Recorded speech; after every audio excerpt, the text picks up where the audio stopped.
हरे कृष्णा। तो देखिए बच्चों, जैसा कि हम सब जानते हैं कि सीबीएसई ने 10th और 12th दोनों क्लासेस का सैम्पल पेपर को कर दिया है लॉन्च। और आज की इस वीडियो में मैं आपको 12th क्लास का मैथ्स का पूरा सैम्पल पेपर डिस्कस करेंगे। पूरा का पूरा सैम्पल पेपर जो है सॉल्व करवाऊंगा एक ही वीडियो में। तो भाई जैसा कि हम जानते हैं सैम्पल पेपर के अंदर जो है टोटल 50 क्वेश्चन है। इसको सेक्शन ए, सेक्शन बी और सेक्शन सी में डिवाइड किया गया है। सेक्शन ए में आपको मिलेंगे 20 क्वेश्चन, जिसमें से आपको 16 अटैम्प्ट करने हैं। सेक्शन बी में मिलेंगे आपको 20 क्वेश्चन, जिसमें से आपको 16 अटैम्प्ट करने हैं।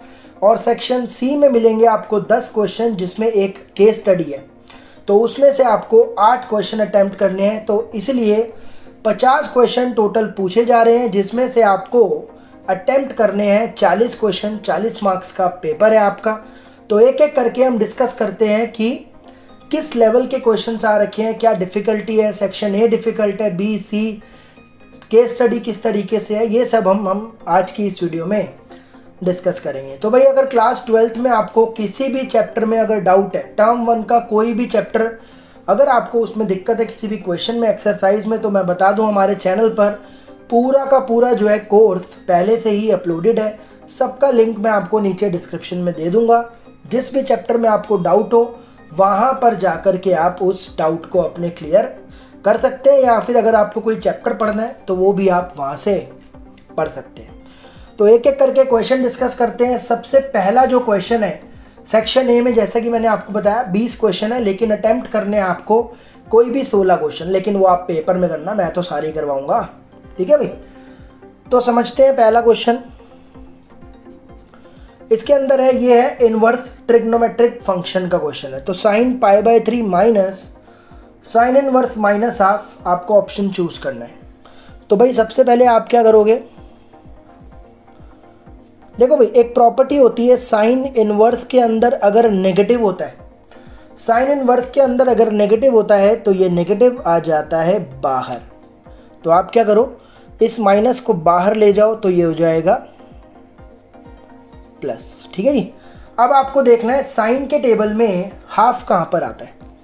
तो साइन के टेबल में हाफ आता है पाई बाय 6 पर। तो आप हाफ की जगह पर लिख दो साइन पाई बाय 6। तो ये साइन और साइन कट हो जाएगा, तो ये आ जाएगा sine pi by 3 plus pi by 6। और अब आप इसका एलसीएम लोगे तो एलसीएम में मिलेगा आपको 6।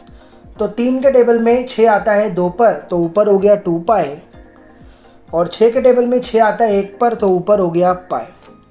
तो ये हो जाएगा साइन 3 पाई बाय 6, कट कर आ जाएगा पाई बाय 2। तो साइन पाई बाय 2, तो भैया छोटा से छोटा बच्चा जानता है आंसर होता है 1 इसका। तो पहला जो क्वेश्चन है इनवर्स ट्रिग्नोमेट्रिक से, उसका आंसर क्या है 1। ठीक है भाई। क्वेश्चन नंबर 2 पर आ जाते हैं। ये आपका आ गया कॉन्टिन्यूटी में से, ठीक है ना। कॉन्टिन्यूटी एंड डिफरेंशियबिलिटी जो चैप्टर है उसमें कॉन्टिन्यूटी पर एक ये क्वेश्चन पूछ रखा है। तो बोल रहा है द वैल्यू ऑफ के लेस देन 0। देखो भाई एक सैम्पल पेपर में मैंने जब एनालाइज करा, एक बात आपको मैं बताना चाहूँगा कि हर क्वेश्चन को बहुत ध्यान से पढ़ना, क्योंकि अगर आपने क्वेश्चन को ध्यान से नहीं पढ़ा, ज़रा सी भी आपसे चूक हुई तो आपका आंसर आ जाएगा गलत। तो इसमें आपको हर क्वेश्चन को बहुत ही बारीकी से समझना है और उसको अटेम्प्ट करना है, क्योंकि मैं आपको बताता रहूँगा काफ़ी सारी चीज़ें इसके अंदर ऐसी है जो हम ज़्यादातर इग्नोर कर देते हैं और हमारा आंसर वहाँ पर आ जाएगा गलत। तो भाई 40 में 40 आपके तभी आएंगे जब आप बहुत ही सावधानी से पेपर को अटेम्प्ट करोगे। तो इन सब चीज़ों का एक मतलब है। बोल रहा है के की वैल्यू बताओ, के की वैल्यू 0 से कम है। ठीक है जी। फंक्शन दे रखा है आपको, जब x की वैल्यू 0 नहीं है तो ये फंक्शन है, और जब x की वैल्यू 0 है तो हमारा आंसर है हाफ। तो बोल रहा है आप के की वैल्यू बताओ। तो भाई इसके अंदर कॉन्टिन्यूटी के अंदर फंक्शन अगर कॉन्टिन्यूअस हो तो प्रॉपर्टी क्या होती है कि LHL RHL और फंक्शन की वैल्यू 0, ये तीनों तो सेम होते हैं। फंक्शन की वैल्यू 0 पर जो हमारा आंसर है वो है हाफ। ठीक है भाई। अब आपको ये भी ध्यान रखना है कि जब आप MCQ कर रहे हो तो उसको सब्जेक्टिव तरीके से मत कर देना भाई। पहले पेपर सब्जेक्टिव होता था तो हम क्या करते थे, डिज़ाइन बनाकर, फूल वूल बनाकर, पंछी वगैरह बनाकर एकदम कि टीचर को मतलब आज की आज ही मैं इम्प्रेस कर दूंगा, चाहे गर्लफ्रेंड इम्प्रेस हो या ना हो, आज टीचर को इम्प्रेस कर देना है मैंने। तो इस तरीके से हम पेपर करते थे, ठीक है भाई। तो इस तरीके ये बात आप ध्यान रखना कि सब्जेक्टिव तरीके से आपको नहीं करना है, थोड़ी थोड़ी चीज़ें आपको खानी है। प्रैक्टिस इस तरीके से करना कि आप अपने टाइम को बचा सको, लेकिन नहीं तो आपको पेपर लेंथी लगने लगेगा, ठीक है भाई। तो यहाँ पर फंक्शन की वैल्यू 0 पर हाफ है। अब नॉट इक्वल टू 0 के लिए फंक्शन ये आप RHL LHL कुछ भी सॉल्व कर लो। अब इसको जब मैं सॉल्व करता हूँ तो कैसे करूँगा देखो। तो लिमिट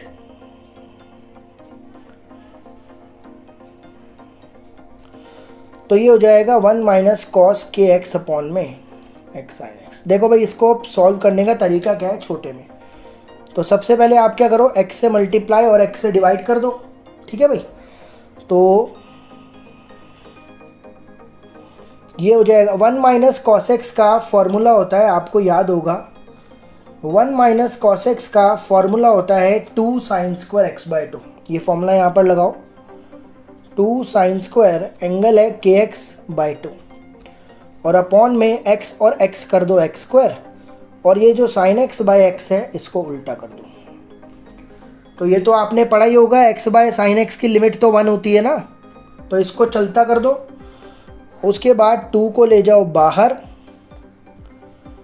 तो इन दोनों को सेम स्क्वायर में लिख दो, साइन के एक्स बाई 2 अपॉन में x का, फिर क्या करेंगे k बाई 2 से मल्टीप्लाई और k बाई 2 से डिवाइड, ताकि ये भी क्या हो जाए 1 हो जाए। तो ये हो जाएगा 2 इंटू के स्क्वायर बाई 4, तो कट कर आ गया के स्क्वायर बाई 2। ये हमारा आ गया RHL, और फंक्शन की वैल्यू 0 है हाफ, तो 2 से 2 तो k की वैल्यू आ गई +-1। अब ये देखते ही बच्चा क्या करेगा, A पर टिक करेगा और सोचेगा कि भैया आज तो मज़ा ही आ गया, मतलब आंसर ठीक निकल गया मेरा कॉन्टिन्यूटी का। लेकिन वहाँ पर आपका हो जाएगा गलत, क्योंकि यहाँ पर देखो क्या लिखा हुआ है, k<0 है, तो आपको आंसर नेगेटिव पुट करना है, तो B ऑप्शन करेक्ट होगा। बात समझ में आ गई आपको। बहुत ही बारीकी से आपको हर चीज को पढ़ना है और क्वेश्चन को करना है। आगे चलते हैं, क्वेश्चन नंबर 3 पर आ जाओ।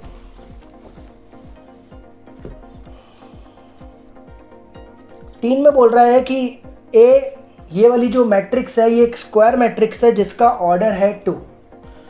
तो भाई ये जो स्क्वायर मैट्रिक्स है ये ऐसे ही तो होगी A11 A12 A21 A22, ये मैट्रिक्स यही वाली तो होगी। अब यहाँ पर देखो क्या बोल रहा है, ये जो एलिमेंट है ना AIJ, अगर I और J बराबर नहीं है तो आपको 1 लिखना है, बराबर है तो 0 लिखना है। तो पहले मैट्रिक्स बनाता हूँ।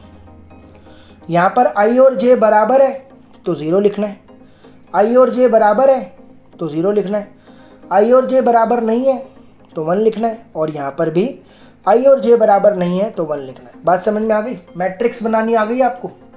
जब I और J इक्वल है वहाँ 0 लगा दो, इन दोनों पर इक्वल है 0 लगा दिया। जब इक्वल नहीं है तो 1 लगा दो, इन दोनों पर इक्वल नहीं है तो 1 लगा दिया। क्या निकालना है जी, A स्क्वायर निकालना है। तो अब क्या दिक्कत है, A स्क्वायर मतलब 2 बार मल्टीप्लाई कर दो इसको, 0 1 1 0 को 0 1 1 0 के साथ कर दो मल्टीप्लाई। कैसे करेंगे भाई मल्टीप्लाई, रो को कॉलम से तो 0 और 1, फिर रो को कॉलम से 0 0, फिर रो को कॉलम से 0 0, फिर रो को कॉलम से 1 0। तो ये वाला ऑप्शन देख लो भाई कहाँ पर है, वही आंसर होगा। तो ऑप्शन है मेरा डी। आगे चलते हैं, समझ में आ गया होगा ये। क्वेश्चन नंबर 4, इसमें बोल रहा है k की वैल्यू बताओ आप। A मैट्रिक्स दे रखी है आपको K842K, ये एक सिंगुलर मैट्रिक्स है। आपको k की वैल्यू बतानी है, ये एक सिंगुलर मैट्रिक्स है, तो आपको सिंगुलर मैट्रिक्स का कॉन्सेप्ट आना चाहिए। देखो भाई डिटर्मिनेंट की मैंने वीडियो बनाई थी MCQ की, लिंक नीचे डिस्क्रिप्शन में मिल जाएगा आपको, वहाँ पर मैंने ये आपको क्वेश्चन सारे करवा रखे हैं। जिसने मेरी वो वीडियो देखी होगी वो इस सैम्पल पेपर के क्वेश्चन को यूँ कर पाएगा, एक भी क्वेश्चन बाहर से नहीं है। तो आप उस MCQ सीरीज़ को ज़रूर देखना, आपको उसमें अपने बोर्ड में काफ़ी ज़्यादा हेल्प मिलेगी। लिंक नीचे आपको डिस्क्रिप्शन में मिल जाएगा। सिंगुलर मैट्रिक्स होती है जिसका डिटर्मिनेंट क्या होता है, 0। तो आप इसका डिटर्मिनेंट निकालो। k को 2k से करूँगा 2k² माइनस 4 को 8 से करूँगा 32। तो 2k² हो जाएगा 32, k² हो जाएगा 16। तो k की वैल्यू आ जाएगी, यहाँ पर आपको +-4 दोनों लेने हैं। तो C ऑप्शन बिल्कुल करेक्ट है। आगे आ जाओ भाई। और हाँ, इस वीडियो के नोट्स भी आपको हमारे टेलीग्राम चैनल पर मिल जाएंगे। अगर आपने अभी तक टेलीग्राम चैनल हमारा ज्वाइन नहीं किया है तो लिंक नीचे डिस्क्रिप्शन में दे रखा है, वहाँ पर जाकर के आप इसके नोट्स को भी डाउनलोड कर लेना। ठीक है भाई। 5th में बोल रहा है find the intervals in which the function given by this. एक फंक्शन है x² - 4x + 6। बोल रहा है स्ट्रिक्टली इंक्रीजिंग। इंटरवल बताओ जहां पर ये फंक्शन इंक्रीज कर रहा है। तो भाई डेरिवेटिव निकालना पड़ेगा 2x - 4 और डेरिवेटिव को रखना पड़ेगा 0। 2x - 4 को जब 0 रखूँगा तो x आएगा 2। तो जो इंटरवल्स हैं, जो नंबर लाइन है वो 2 पर ब्रेक हो गई। तो इंटरवल बना लो। इंटरवल्स 2 बनेंगे, एक तो -∞ से लेकर के 2 तक और 2 से लेकर के ∞ तक। और डेरिवेटिव है हमारा 2x - 4। तो भाई डेरिवेटिव का साइन जहां पर >0 होता है वहीं पर तो इंक्रीज करता है। डेरिवेटिव का साइन डेरिवेटिव >0 तो इंक्रीजिंग, <0 तो डिक्रीजिंग, है ना। तो मुझे बताना है कि कौन से इंटरवल में इंक्रीज कर रहा है। तो देखो भाई, इस इंटरवल के बीच में आप एक वैल्यू ले लो 0। तो 0 जब आप पुट करोगे तो 2 × 0 होता है 0, आंसर आएगा -4। यानी कि इस इंटरवल पर इसका साइन <0 है। तो इस इंटरवल पर अगर मैं 3 ले लूँ तो 2 × 3 = 6, 6 में से 4 गए 2। इस इंटरवल पर इसका साइन >0 है, यानी कि ये फंक्शन इंक्रीजिंग होगा 2 to ∞ पर। बात समझ में आ गई। आगे आ जाओ। क्वेश्चन नंबर 6 देख लो भाई।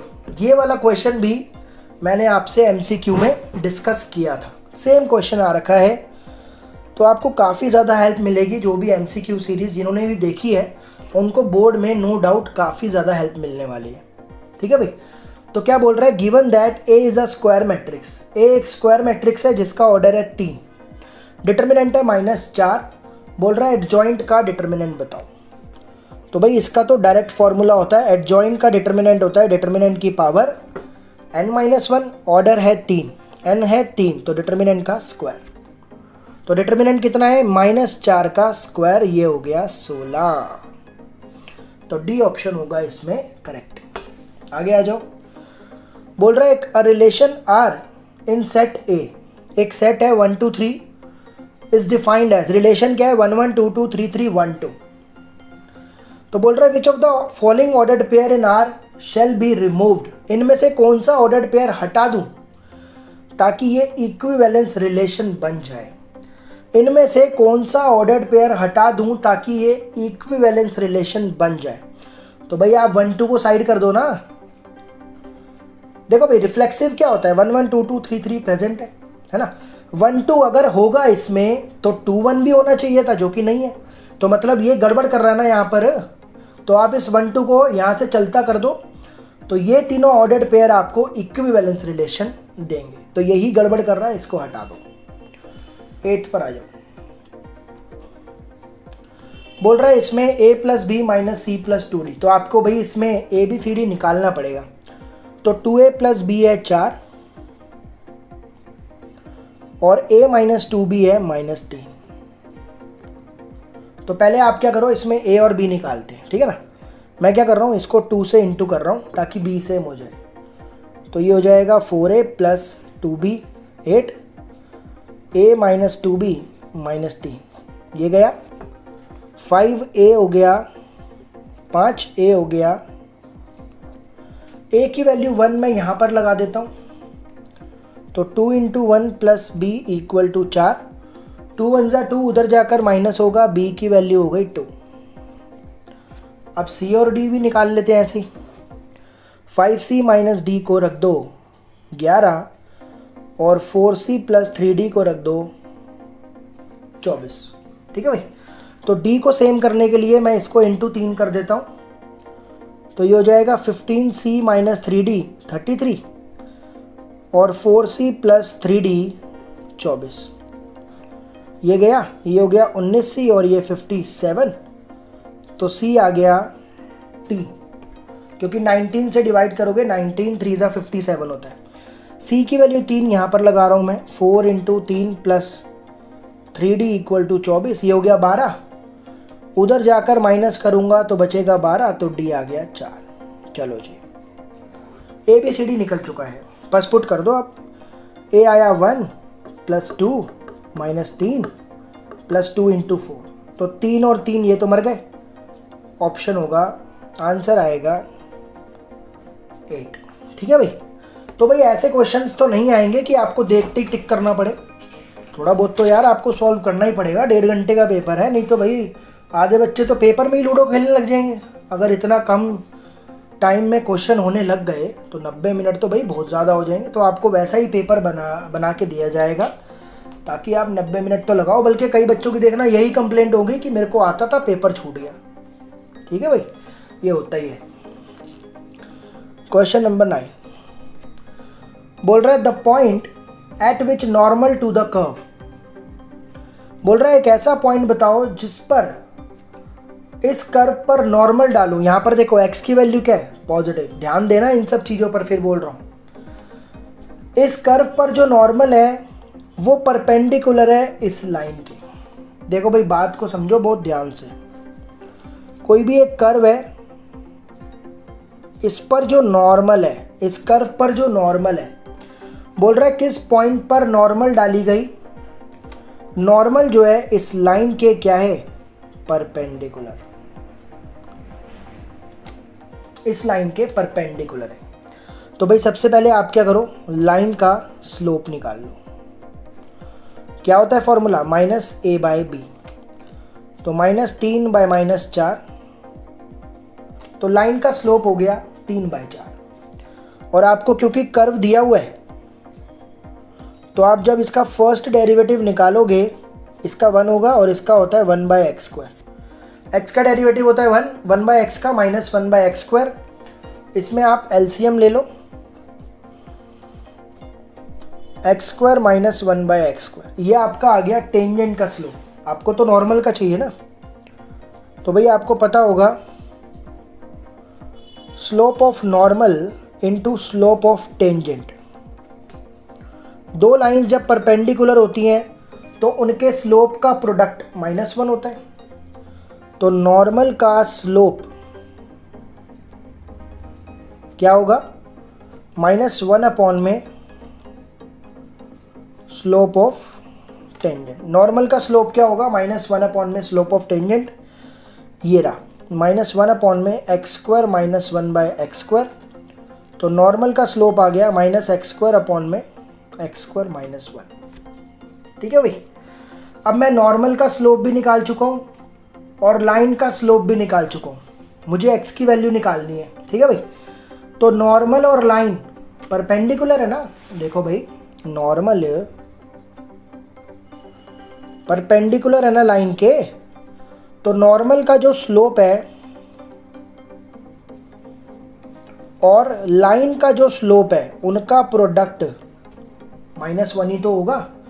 नॉर्मल का स्लोप और लाइन का स्लोप का प्रोडक्ट -1 होगा, माइनस से माइनस काट दो, x² में x² - 1, इसको उधर भेज दो 4/3।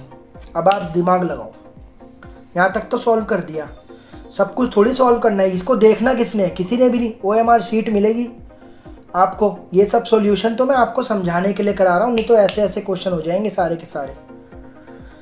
तो ध्यान से समझो भाई, आपको पॉइंट चाहिए ना, ऑप्शन पर आ जाओ, जरा ऑप्शन पर आ जाओ। इसने बोला था x की वैल्यू 0 से बड़ी है, मतलब जो भी पॉइंट आपको निकालना है उसमें जो x है वो पॉजिटिव है। यहाँ पर देखो नेगेटिव आ रहा है, ये नेगेटिव आ रहा है, तो ये दोनों ऑप्शन तो पहले ही कट गए। बात समझ रहे हो ध्यान से? कैसे आपको ऑप्शन से खेलना है ये भी मैं आपको साथ के साथ बता रहा हूँ। तो भाई इसने बोला x की वैल्यू 0 से बड़ी है ना, मतलब यहाँ भी नेगेटिव है, यहाँ भी नेगेटिव है, तो ये दोनों ऑप्शन तो वैसे ही कट गए। अब मान लो आपका ये आंसर है, तो x की वैल्यू 2 मान लूँ। 2 पुट करो ज़रा यहाँ पर, तो 2 का स्क्वायर क्या हो गया 4, 2 का स्क्वायर क्या हो गया 4 माइनस 1, देख लो भाई। तो भाई यानी कि पहला आंसर है। जब मैंने x की वैल्यू 2 लगाई यहाँ पर, भाई यहाँ से आप x निकालोगे ना, क्यों निकालना है, दे तो रखा है, इसी को यूज़ करो ना यार। तो x की वैल्यू जो 2 दे रखी है पुट कर दो आप, तो आंसर आ तो गया, मतलब पहला ऑप्शन करेक्ट है। अब कई बच्चे बोलेंगे सर डी भी करेक्ट हो सकता है। भाई 1/2 रख कर देख लेना, 1/2 यहाँ पर रख कर देख लेना, 4/3 आंसर नहीं आएगा। तो ऑप्शन से खेलना है आपको, ध्यान रखना। समझ में आ गया कॉन्सेप्ट? आगे चलो, क्वेश्चन नंबर 10। इसमें बोल रहा है साइन tan इनवर्स x, क्या ऑप्शन होगा? देखो भाई बुक का क्वेश्चन है, जिसने बुक करी है वो डायरेक्ट इसको टिक कर सकता है, लेकिन अगर नहीं करी कोई दिक्कत नहीं, इसको हम पंडित बद्री प्रसाद से सॉल्व करेंगे। आप क्या करो, tan इनवर्स x को थीटा मान लो, तो tan थीटा x हो गया ना।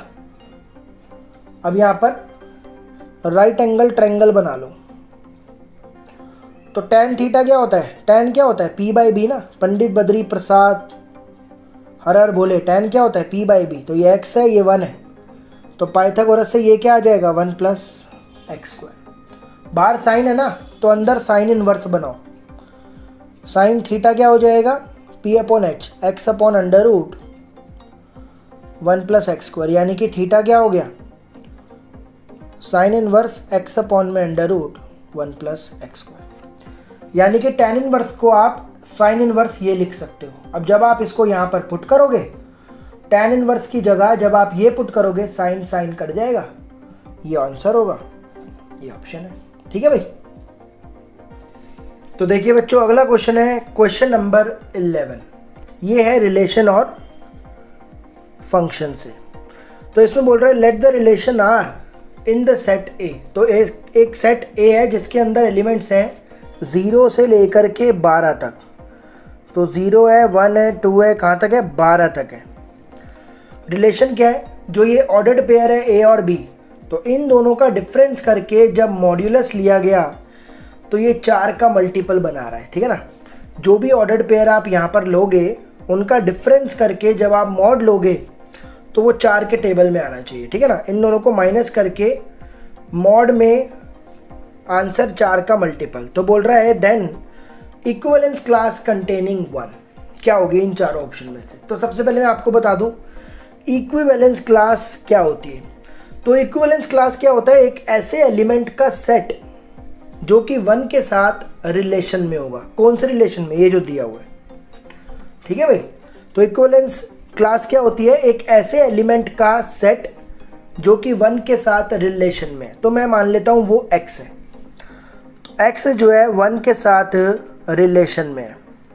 ठीक है भाई, मुझे ऐसे एलिमेंट्स का सेट बताना है जो कि 1 के साथ रिलेशन में। कौन से रिलेशन में, यही वाला।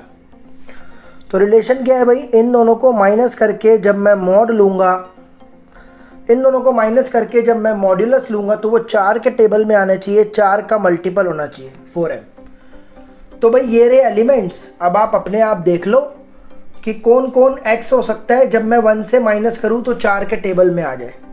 तो सबसे पहले आपको मिलेगा 1, क्योंकि 1 - 1 क्या होता है 0, 0 4 के टेबल में आता है। फिर मिलेगा 5, 5 - 1 क्या होता है 4, 4 के टेबल में आता है। फिर होगा 9, 9 में से 1 गए 8, 8 भी 4 के टेबल में आता है। तो ये एक ऐसा सेट है जो कि 1 का इक्विवेलेंस क्लास है, क्योंकि उसके साथ रिलेशन में। ठीक है भाई, तो ये वाला सेट होगा जो कि 1 के साथ रिलेशन में है। कौन से रिलेशन में, यही वाले जो इन्होंने गिवन था। आगे चलते हैं, क्वेश्चन नंबर 12। देखिए ये बहुत ही बढ़िया क्वेश्चन है। देखिए इस क्वेश्चन में जब आप सीधा डिफरेंशिएट करोगे तो आपको ये आंसर नहीं मिलने वाला है, ठीक है ना। देखिए ज़्यादातर बच्चे क्या करते हैं, डिफरेंशिएशन के अंदर जो है सीधा सीधा करने का ट्राई करते हैं, मतलब क्वेश्चन आया डिफरेंशिएट कर दो, देखो आंसर मिला कि नहीं। लेकिन ज़्यादातर बोर्ड में जो क्वेश्चन पूछे जाते हैं उसमें आपको सीधा सीधा करने पर आंसर नहीं मिलता। तो अगर आप इसको सीधा शुरुआत करते हो कि भाई सीधा मैं डेरिवेटिव कर दूँ e की पावर x का सेम, e की पावर y का सेम, y का dy बाई डी एक्स, फिर e की पावर x प्लस वाई का सेम, x प्लस वाई का दोबारा, तो आपको इनमें से आंसर नहीं मिलने वाला। तो ये थोड़ा सा अलग क्वेश्चन है, कैसे देखो भाई, यहाँ पर एक आपको रूल सीखना होगा। अगर पावर प्लस हो रही है तो बेस मल्टीप्लाई हो रहे होते हैं, जैसे a की पावर m प्लस n है तो आप इसको a की पावर m क्रॉस a की पावर n लिख सकते हो ना। बेस अगर सेम है, मल्टीप्लाई हो रहे हैं तो पावर ऐड होती है, और पावर ऐड हो रही है तो आप इसको ऐसे a की पावर m और a की पावर n अलग अलग भी कर सकते हो। तो यहाँ पर मैंने लिख दिया a की पावर x क्रॉस a की पावर y। अब इसमें क्या करो, इसको ना दोनों के नीचे ले जाओ, e की पावर x के नीचे भी ले जाओ और e की पावर y के नीचे भी ले जाओ। इधर क्या बचा 1, तो यहाँ पर ये कट हो गया, बचा 1 बाई ई की पावर y, यहाँ पर ये कट हो गया, बचा 1 बाई ई की पावर x इक्वल टू 1। तो इसको जब आप न्यूमरेटर में ले जाओगे e की पावर माइनस वाई और e की पावर माइनस एक्स हो जाएगा। अब इस स्टेप पर आप इसको डिफ्रेंशिएट करो विद रिस्पेक्ट टू x, तो इसका डिफ्रेंशिएशन क्या होगा, सेम, फिर पावर का दोबारा minus d y by d x, इसका भी होगा सेम, पावर का दोबारा -1 और 1 का डेरिवेटिव होगा 0। तो क्या करेंगे, ये जो माइनस ई की पावर माइनस एक्स है इसको उधर ले जाओ, माइनस ई की पावर माइनस वाई सेम, और ये हो जाएगा माइनस ई की पावर माइनस एक्स, उधर चला गया, सॉरी, अच्छा ये माइनस का था तो उधर जाकर प्लस हो जाएगा ना, और ये डिवाइड में ले जाओ, तो ये हो जाएगा d y by d x minus e की पावर माइनस एक्स अपॉन में ई की power minus y. Negative power हो तो पॉजिटिव कर दो, उसके लिए रेसिप्रोकल करना होगा, ये ऊपर आ जाएगा और ये नीचे आ जाएगा। फिर बेस सेम है, डिवाइड हो रहे हैं तो पावर क्या हो जाएगी, माइनस। तो देख लो भाई कहाँ पर आंसर है ये वाला, तो माइनस ई की पावर वाई माइनस एक्स। तो ये बहुत ही बढ़िया क्वेश्चन है, और आपको इसको डायरेक्ट स्टार्ट अगर करोगे तो आप देख लेना आंसर आपको नहीं मिल पाएगा। तो ये अप्रोच है इस क्वेश्चन को करने की। देखिए जब भी आपको लगे यार कि मैं कर रहा हूँ क्वेश्चन आंसर नहीं आ रहा, तो भाई आपको अप्रोच चेंज करनी पड़ेगी। बोर्ड में पेपर बहुत बार चेक होता है, बहुत ही कम चांस होते हैं गलती आ जाए, ठीक है ना। गलती आ जाए तो फ्री मार्क्स मिल ही जाते हैं बाद में, लेकिन आप ये सोच के चलना कि भाई अगर आंसर नहीं आ रहा है तो मुझे अप्रोच को चेंज करना पड़ेगा, तभी आपको आंसर मिलेगा। बोल रहा है given the matrices A and B are of order 3 cross n m cross 5। एक ए मैट्रिक्स है जिसका ऑर्डर है 3 क्रॉस n और एक बी मैट्रिक्स है जिसका ऑर्डर है m क्रॉस 5। तो बोल रहा है आप 5a प्लस 3b मैट्रिक्स है C, इसका ऑर्डर बताओ। तो भाई जब आप इनको ऐड करोगे, जब आप इसको 5 से मल्टीप्लाई करोगे तो ऑर्डर थोड़ी चेंज होता है, और इसको जब 3 से मल्टीप्लाई करोगे तब भी ऑर्डर चेंज नहीं होता है ना। इसका आंसर आ रहा है सी। तो आपने पढ़ा होगा मैट्रिसेस ऐड तभी होती हैं जब ऑर्डर सेम होते हैं। तो जब ऑर्डर सेम होंगे तभी मैट्रिसेस ऐड होंगी, यानी m होगा 3 n होगा 5, ठीक है ना। m होगा 3 n होगा 5, तो इसका ऑर्डर होगा 3 क्रॉस 5, क्योंकि n 5 है ना, तो 3 क्रॉस 5 होगा आंसर, ठीक है भाई। नेक्स्ट क्वेश्चन 14, क्वेश्चन नंबर 14 में y दिया हुआ है आपको 5 cos x minus 3 sin x, और बोल रहा है डबल डेरिवेटिव बताओ किसके बराबर होगा। तो पहले मैं सिंगल करता हूँ, cos का डेरिवेटिव होगा माइनस साइन, और साइन का डेरिवेटिव होगा cos। डबल कर दो, तो डबल डेरिवेटिव करूँगा तो साइन का डेरिवेटिव होगा cos का होगा माइनस साइन, तो प्लस 3 साइन हो जाएगा।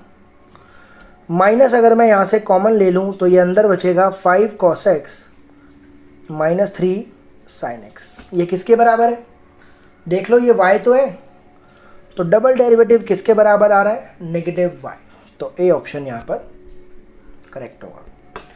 15 पर आ जाओ। ए मैट्रिक्स दी हुई है 2 5 -11 7, बोल रहा है एडजॉइंट का ट्रांसपोज बताओ। डैश का मतलब क्या होता है, ट्रांसपोज। देखो भाई 2 क्रॉस 2 का एडजॉइंट आप डायरेक्ट निकाल सकते हो। जिसने मेरे चैनल पर ये चैप्टर देखा है तो वहाँ पर मैंने आपको डायरेक्ट निकालना सिखा रखा है। 2 क्रॉस 2 में बिल्कुल मेहनत नहीं होती। आप क्या करो, इन वाले ये जो डायगोनल एलिमेंट्स हैं इनको इंटरचेंज कर दो, और ये जो डायगोनल एलिमेंट्स हैं इनके साइन को इंटरचेंज कर दो, तो ये आ गया एडजॉइंट। लेकिन मुझे तो इसका ट्रांसपोज चाहिए ना, एडजॉइंट ए का ट्रांसपोज चाहिए। तो ट्रांसपोज क्या होता है, रो को बना दो कॉलम और रो को बना दो। तो देखो भाई ये है सिंपल, 7 11 -5 2, तो सी ऑप्शन बिल्कुल करेक्ट है। आगे आ जाओ। देखो भाई जिसने बुक करी है एओडी की, वो तो इसको यूं ही देखते लगा देगा बस, ठीक है भाई। तो अगर आपकी बुक की प्रैक्टिस बहुत अच्छी है, कुछ क्वेश्चन तो डायरेक्ट बुक से उठकर आ रखे हैं, अगर आपने वो पहले से ही कर रहे हैं तो आप डायरेक्ट टिक कर सकते हो, ठीक है भाई।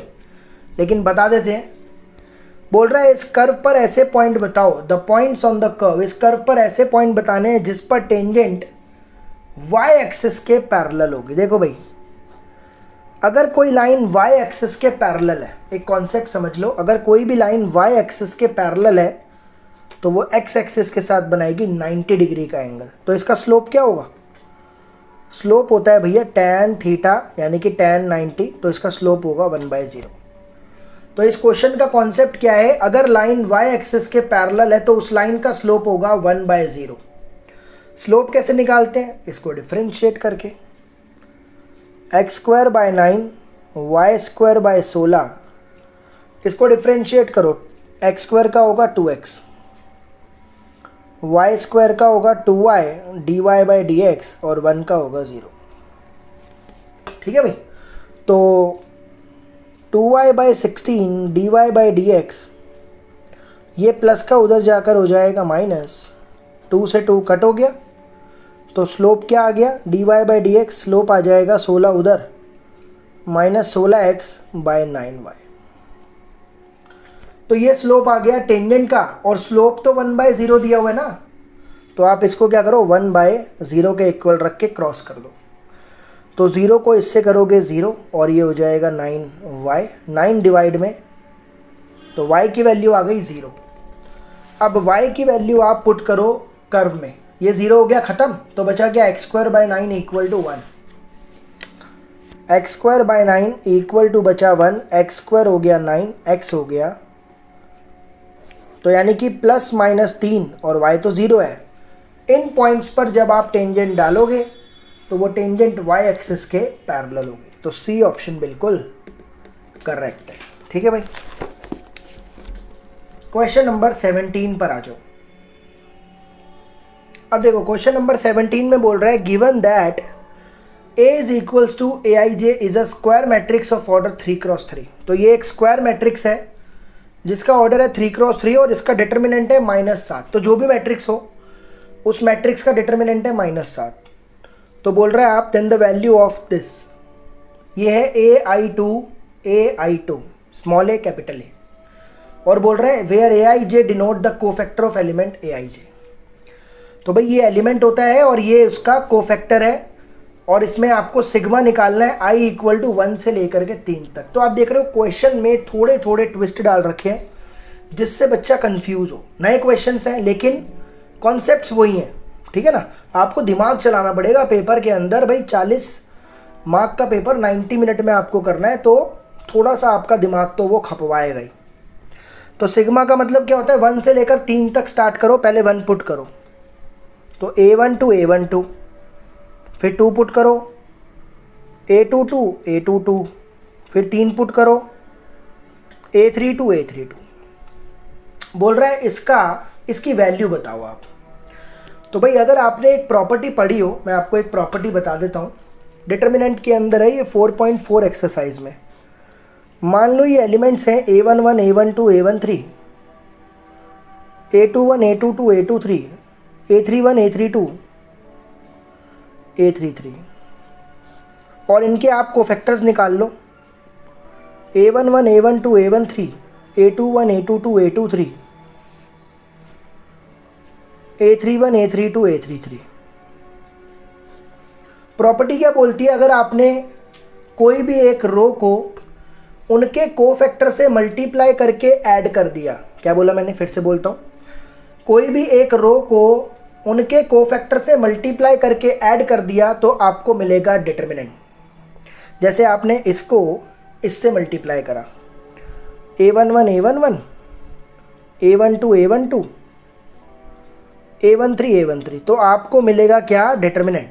लेकिन ये पहले के साथ नहीं है, आप सेकंड रो को सेकंड से कर दो, थर्ड रो को थर्ड रो से कर दो, फर्स्ट कॉलम को फर्स्ट कॉलम से कर दो, सेकंड कॉलम को सेकंड कॉलम से, थर्ड कॉलम को थर्ड कॉलम से, तो आपको मिलेगी डिटर्मिनेंट की वैल्यू। तो यहाँ पर देख लो, सेकंड कॉलम को सेकंड कॉलम से कर रखा है कि नहीं, देख लो, A12 A12 A22 A22 A32 A32, तो भाई इसकी वैल्यू क्या मिलेगी, डिटर्मिनेंट ही तो मिलेगा।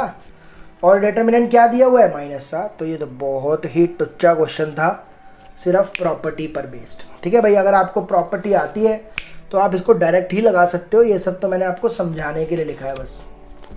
ठीक है जी, आगे आ जाओ, क्वेश्चन नंबर 18। तो y हो गया log cos ex, बोल रहे डेरिवेटिव बताओ। तो जब इसका आप डेरिवेटिव करोगे तो log का डेरिवेटिव क्या होगा, 1/cos, और फिर आपको cos का डेरिवेटिव करना पड़ेगा दोबारा। तो cos का डेरिवेटिव क्या होता है, माइनस साइन, फिर इसका ex का आपको दोबारा करना पड़ेगा, तो वो तो सेम रहेगा, और नीचे है cos ex। तो आंसर क्या आ गया, नेगेटिव ex, और ये tan ex। तो देख लो कौन सा ऑप्शन है, डी ऑप्शन करेक्ट है इसमें। 19 पर आ जाओ। देखो भाई, ये क्वेश्चन आ गया LPP का, लीनियर प्रोग्रामिंग प्रॉब्लम। ठीक है भाई, थोड़ा सा ग्राफ इधर उधर हो सकता है, मैंने ऐसे एग्जैक्ट बनाने की कोशिश करी है, लेकिन थोड़ा सा इधर उधर हो, इग्नोर करना उसको। ठीक है भाई, बोल रहा है based on the given shaded region, ये जो गिवन शेडेड रीजन है इस पर based as the feasible region in the graph. तो बोल रहा है ये फिजिबल रीजन है, तो बोल रहा है किस पॉइंट पर आपको मैक्सिमम वैल्यू मिलेगी, z है 3x + 9। तो भाई क्या मैं मैक्सिमम वैल्यू के लिए आपको क्या लिखने पड़ते हैं, कॉर्नर पॉइंट्स लिखने पड़ते हैं। लिखो कॉर्नर पॉइंट्स, और z की वैल्यू है 3x + 9। तो आपको देखो कौन कौन सा कॉर्नर पॉइंट है। पहले a वाला पॉइंट ये है 0,10, लिख लो भाई, a है 0,10। फिर उसके बाद b है 5,5, c है 15,15, b है 5,5, c है 15,15, और लास्ट में d कॉर्नर पॉइंट है 0,20। तो ये लिख लिए मैंने कॉर्नर पॉइंट्स। अब मैं इनकी वैल्यूज़ निकालता हूँ। पहले आप 0 और 10 पुट करोगे। देखो 0 पुट करा तो ये तो मर गया, 10 पुट करा तो आंसर आया 90, 5 पुट करा तो ये 15 हो गया, और यहाँ पर 5 पुट करा ये आ गया 45, तो ये हो गया हमारा 60। 15 पुट करा तो ये 45, और 15 9 135 होता है, दौड़कर आ गया 180। और 0 पुट करा यहाँ पर तो 0, 20 पुट करा 180। यानी कि मैक्सिमम तो इन दोनों पॉइंट पर अकर हुआ है ना भाई, सी और डी पर मुझे मैक्सिमम वैल्यू मिली ना 180। तो आंसर देखते हैं, पॉइंट बी तो गलत है, सी भी गलत है, डी भी गलत है, तो हम लिखेंगे every point on the line C D. जो सी डी लाइन है इस पर हर एक पॉइंट पर आपको मैक्सिमम वैल्यू मिलेगी। मैं खाली पॉइंट से खाली पॉइंट ही थोड़ी लगा सकता हूँ यार, और बी तो वैसे ही नहीं आ रहा, तो डी ऑप्शन ठीक होगा। ठीक है, क्वेश्चन नंबर 20। देखो भाई, सेक्शन ए का ये लास्ट क्वेश्चन है, क्वेश्चन नंबर 20। उसके बाद शुरू होगा सेक्शन बी। तो आप ज़रूर कमेंट करके बताइएगा कि सेक्शन ए के क्वेश्चन आपको कैसे लगे, क्या लेवल लगा आपको सेक्शन ए के क्वेश्चंस का। तो बोल रहा है least value of the function, इसकी लीस्ट वैल्यू इस क्लोज्ड इंटरवल में बतानी है। हमें फंक्शन दिया हुआ है 2 cos x + x, और मुझे बतानी है इसकी लीस्ट वैल्यू इस इंटरवल पर। तो सबसे पहले आपको इसका डेरिवेटिव निकालना होगा। कॉस का होता है माइनस साइन और 1, और डेरिवेटिव को रखना पड़ेगा 0। तो माइनस का 2 sine x is equals to हो जाएगा -1 साइन एक्स हो जाएगा 1/2। 1/2 कब आता है? π/6 पर। तो भाई ये ना एब्सोल्यूट मैक्स एब्सोल्यूट मिन का क्वेश्चन है। मुझे इसकी मैक्सिमम वैल्यू निकालनी है इस इंटरवल पर। तो मैं क्या करूँगा? f0 पुट करूँगा, f π/6 पुट करूँगा और f π/2 पुट करूँगा। जब भी मुझे एक इंटरवल में मैक्सिमम वैल्यू निकालनी पड़ती है तो हम इसके एंड पॉइंट भी पुट करते हैं और ये जो आंसर निकला वो भी पुट करते हैं। किस में? 2 cos x प्लस x में, है ना। तो यहाँ पर आ जाओ, 2 cos x प्लस x में ज़रा तीनों वैल्यू पुट करो। पहले 0 पुट करते हैं, तो ये हो जाएगा 2 cos 0 प्लस 0। तो cos 0 1 होता है, तो आंसर आ गया इसका 2। π/6 पुट करते हैं, 2 cos π/6 प्लस π/6। लीस्ट वैल्यू चाहिए। cos π/6 क्या होता है भाई? ये हो जाएगा आपका cos π/6 हो जाएगा 30 डिग्री, तो √3/2 π/6। 2 से 2 कट गया, √3 की वैल्यू 1.73 और पाई की वैल्यू 3.14/6। ये तो भाई 0.5 कुछ आएगी, तो ये भी 2 पॉइंट कुछ आंसर बनेगा। ठीक है भाई, मुझे नहीं पता क्या, जो भी। π/2 पुट करूँगा तो 2 cos π/2 प्लस π/2। ये तो 0 होता है, तो 2 × 0 प्लस π/2 ये होता है 3.14/2। तो आंसर 1.57 के आसपास आएगा। तो लीस्ट वैल्यू आपको इनमें से किस पर लग रही है?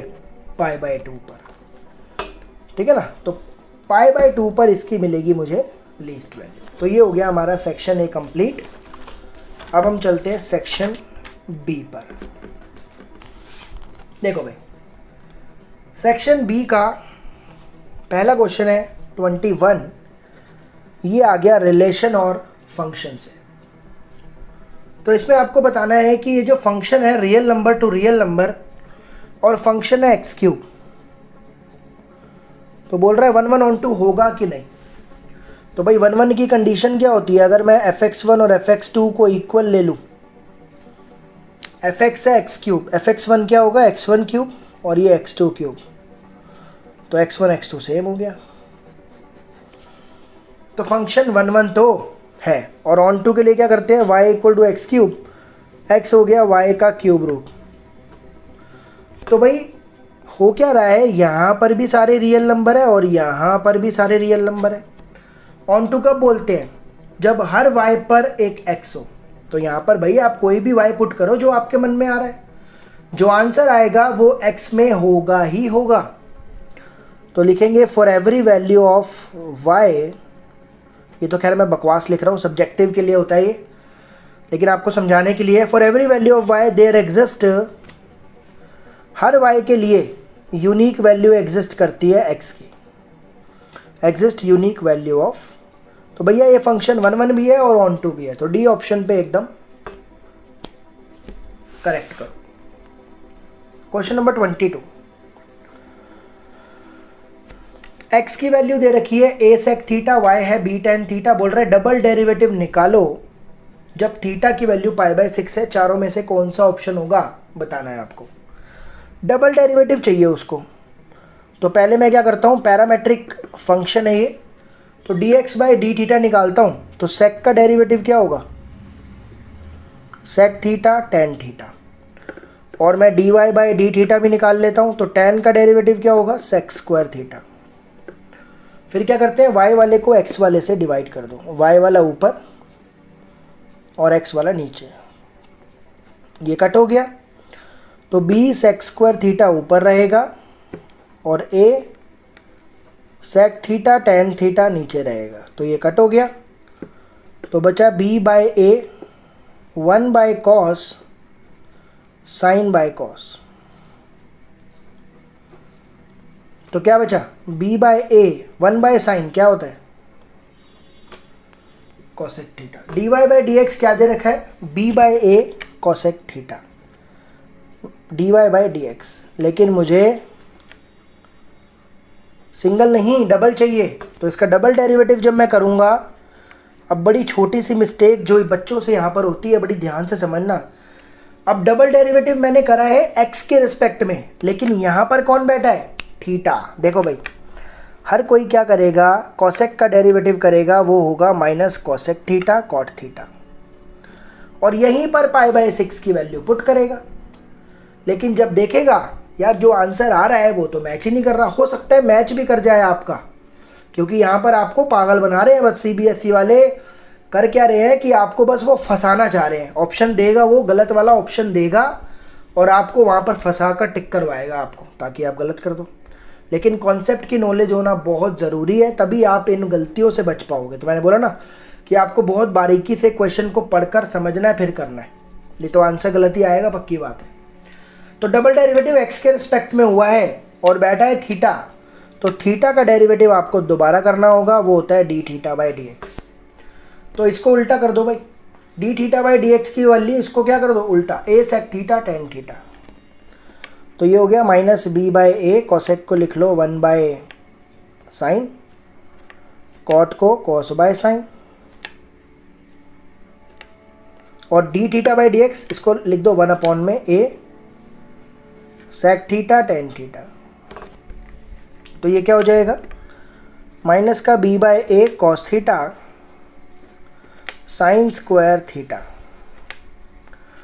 और ये क्या होता है, 1/sec क्या होता है, 1/a नीचे लिखे रहने दो, 1/sec होता है, इसको cos लिख देता हूँ, और 1/tan होता है cot, तो cot को लिख देता हूँ cos/sin।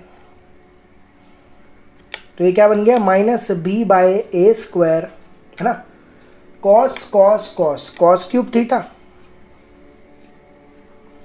और साइन स्क्वायर और साइन क्यूब थीटा।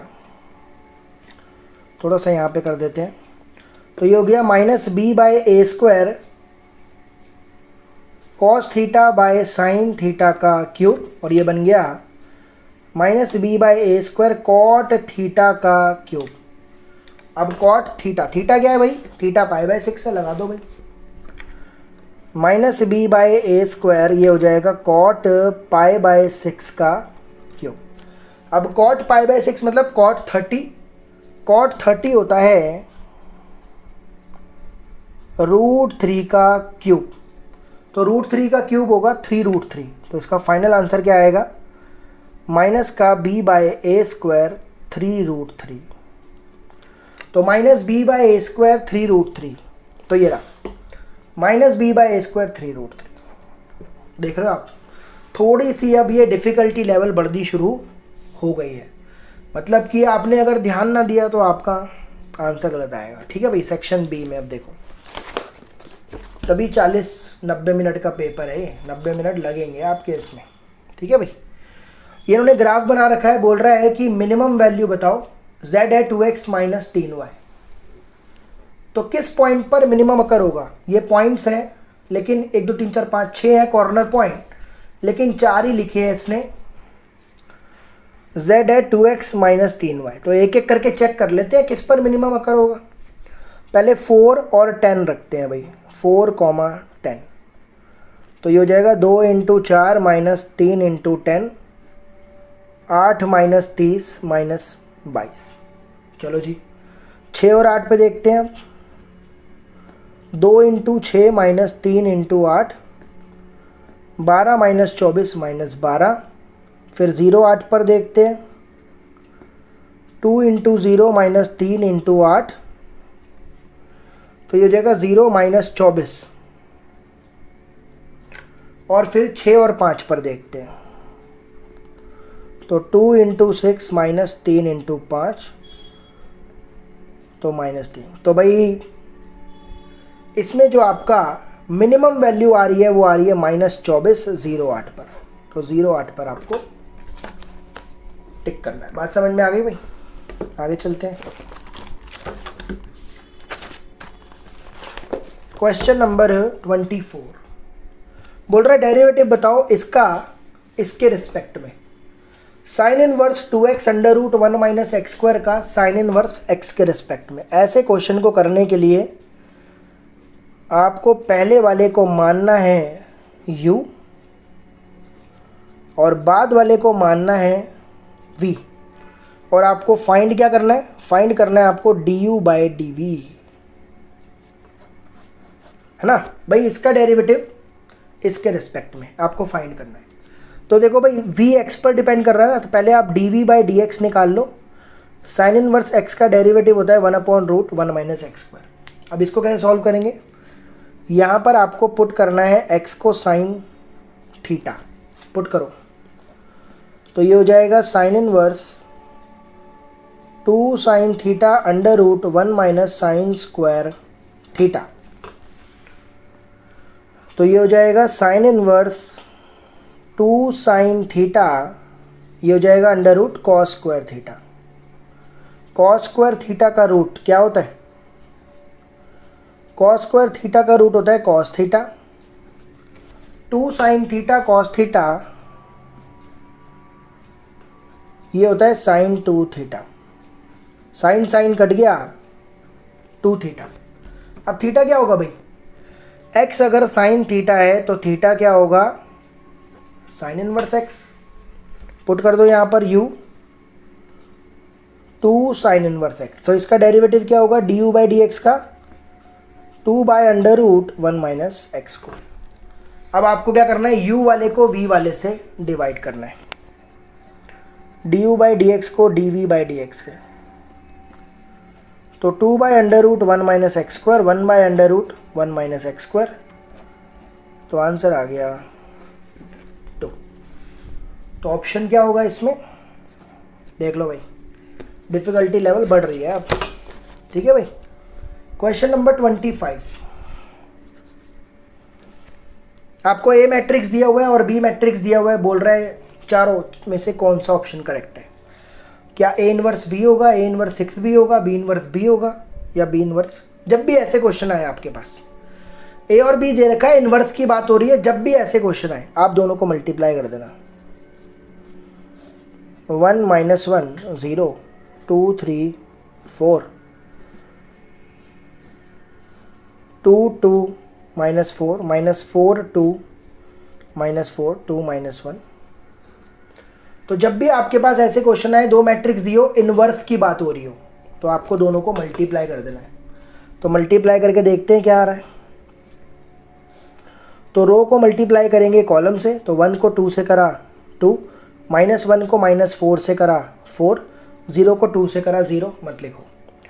फिर फर्स्ट रो को सेकंड से, 1 को 2 से करा 2, -1 को 2 से करा -2, 0 को -1 से करा 0, मत लिखो। फर्स्ट को थर्ड से, 1 को -4 से करा -4, -1 को -4 से करा +4 और ये 0। फिर सेकंड रो पे आ जाओ, 2 को 2 से करा 4, 3 को 4 से करा 12, 4 को 2 से करा 8, 2 को 2 से करा 4, 3 को 2 से करा 6, 4 को 1 से करा 4, 2 को 4 से करा 8, 3 को 4 से करा 12, 4 को 5 से करा 20। अब थर्ड पे आ जाओ, 0 -4 +4, फिर 0 2 -2, फिर 0 -4 +10। तो क्या आया आंसर, देखो भाई ध्यान से, ये हो गया 6 0 0 0 6 0 0 0। देख लो भाई, ये 0 बन गया, ये भी 0 बन गया, 8 4 12 0 बन गया, 4 4 कट गया 6, ये 12 8 20 खत्म, 0 0 6। तो कह सकता हूँ अगर 6 कॉमन ले लूँ तो a इंटू बी हो गया 6 आए। दोनों मैट्रिसेस का प्रोडक्ट कितना आ गया, 6 आए। अब यहाँ पर देखो भाई, a इनवर्स भी है, b इनवर्स भी है। पहले मैं क्या करता हूँ, दोनों तरफ b इनवर्स से मल्टीप्लाई कर दो। क्या लिखूंगा, post multiply by b inverse both side. लिखना नहीं है आपको, सिर्फ समझाने के लिए बोल रहा हूँ। तो आपको इसको भी b इनवर्स से मल्टीप्लाई करा और इसको भी b इनवर्स से। तो b इंटू बी इनवर्स, ये तो i होता है। किसी भी मैट्रिक्स को जब उसके इन्वर्स से मल्टीप्लाई करोगे तो i आएगा, तो a इंटू आई। और किसी भी मैट्रिक्स को जब i से करोगे तो वही का वही आएगा, a इंटू आई भी a होगा। 6 को उधर ले जाओ तो b इनवर्स क्या आ गया, 1/6 a। देख लो भाई, b इनवर्स 1/6 a। ठीक है भाई। भाई किसी भी क्वेश्चन में आपको अगर दिक्कत लगे तो कमेंट करके ज़रूर बताना। क्वेश्चन नंबर 26 बोल रहा है फंक्शन है 2x³ minus 3x² 2x³ minus 3x² minus 36x plus 7। बोल रहा है क्या होगा, स्ट्रिक्टली इंक्रीजिंग होगा यहाँ, डिक्रीजिंग होगा यहाँ, स्ट्रिक्टली डिक्रीजिंग होगा, मतलब इंक्रीजिंग डिक्रीजिंग का क्वेश्चन है। तो मतलब इंटरवल्स बताने हैं कहाँ पर डिक्रीज और कहाँ पर इंक्रीज कर रहा है। तो पहले मैंने इसका डेरिवेटिव निकाला, ये हो जाएगा 6x² minus 2 3 6x minus 36। 6 common ले लूँगा तो ये हो जाएगा x² minus x minus 6। Factor कर दो, 2 3 6 ले लेते हैं, नहीं 1 मिनट, 6 1 6 ले ले, 1 मिनट, 3 2 6 ले लो। x² minus 3x plus 2x minus 6, तो x common x minus 3 plus 2 common x minus 3, तो ये हो जाएगा 6x माइनस 3 x प्लस 2। उसके बाद डेरिवेटिव को रखा 0, तो x माइनस 3 को 0 रखा और x प्लस 2 को 0 रखा, x आ गया 3 और x आ गया माइनस 2। तो जो आपकी ये नंबर लाइन है -2 और 3, तो इंटरवल्स क्या बने, ये बने -∞ से -2, -2 से 3 और 3 से इन्फिनिटी। डेरिवेटिव क्या है, डेरिवेटिव है 6x माइनस 3 और x प्लस 2। ठीक है जी। तो भाई इसका साइन मुझे बताएगा कि नेगेटिव है कि पॉजिटिव है ना। भाई अगर ये नेगेटिव हुआ तो लिखेंगे डिक्रीजिंग और पॉजिटिव हुआ तो लिखेंगे इंक्रीजिंग। तो सबसे पहले इस इंटरवल पर आ जाओ, इस इंटरवल पर मैं -3 ले लेता हूँ। -3 जब यहाँ पुट करूँगा तो ये रिजल्ट देगा नेगेटिव, -3 जब यहाँ पुट करूँगा ये भी नेगेटिव देगा, है ना। -3 पे -6 आ रहा है ना, और -3 पर -1 आ रहा है, तो नेगेटिव नेगेटिव क्या हो जाएगा, पॉजिटिव। तो यहाँ पर आ गया ग्रेटर देन 0 इंक्रीजिंग। इसके बीच में ले लो 0, 0 पुट करा यहाँ पर, इसने दिया नेगेटिव, इसने दिया पॉजिटिव, नेगेटिव पॉजिटिव नेगेटिव, तो यहाँ पे हो गया नेगेटिव डिक्रीजिंग। और इसमें 4 ले लूँगा अगर, तो 4 ये भी पॉजिटिव ये भी पॉजिटिव, तो ग्रेटर देन 0। अब ऑप्शन पर आते हैं भाई, ये इन दोनों में इंक्रीजिंग है, इसमें डिक्रीजिंग है। आ जाओ भाई। बोल रहा है स्ट्रिक्टली इंक्रीजिंग इन -∞ से -2, बिल्कुल ठीक है ये तो। लेकिन बोल रहा है स्ट्रिक्टली डिक्रीजिंग -2 टू इन्फिनिटी, ये गलत है। -2 टू इन्फिनिटी में बोल रहा है स्ट्रिक्टली डिक्रीजिंग, नहीं इंक्रीज भी कर रहा है डिक्रीज भी कर रहा है, ये गलत है। स्ट्रिक्टली डिक्रीजिंग इन -2 टू 3, -2 से 3 में स्ट्रिक्टली डिक्रीजिंग है, ये ऑप्शन करेक्ट है। आगे मत देखो, बस बी ऑप्शन करेक्ट है।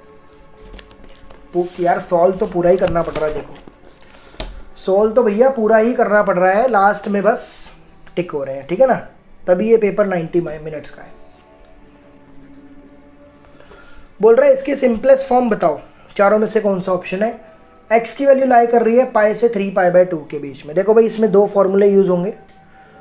1 + cos x का फॉर्मूला होता है 2 cos² x/2, 1 - cos x का फॉर्मूला होता है 2 sin² x/2।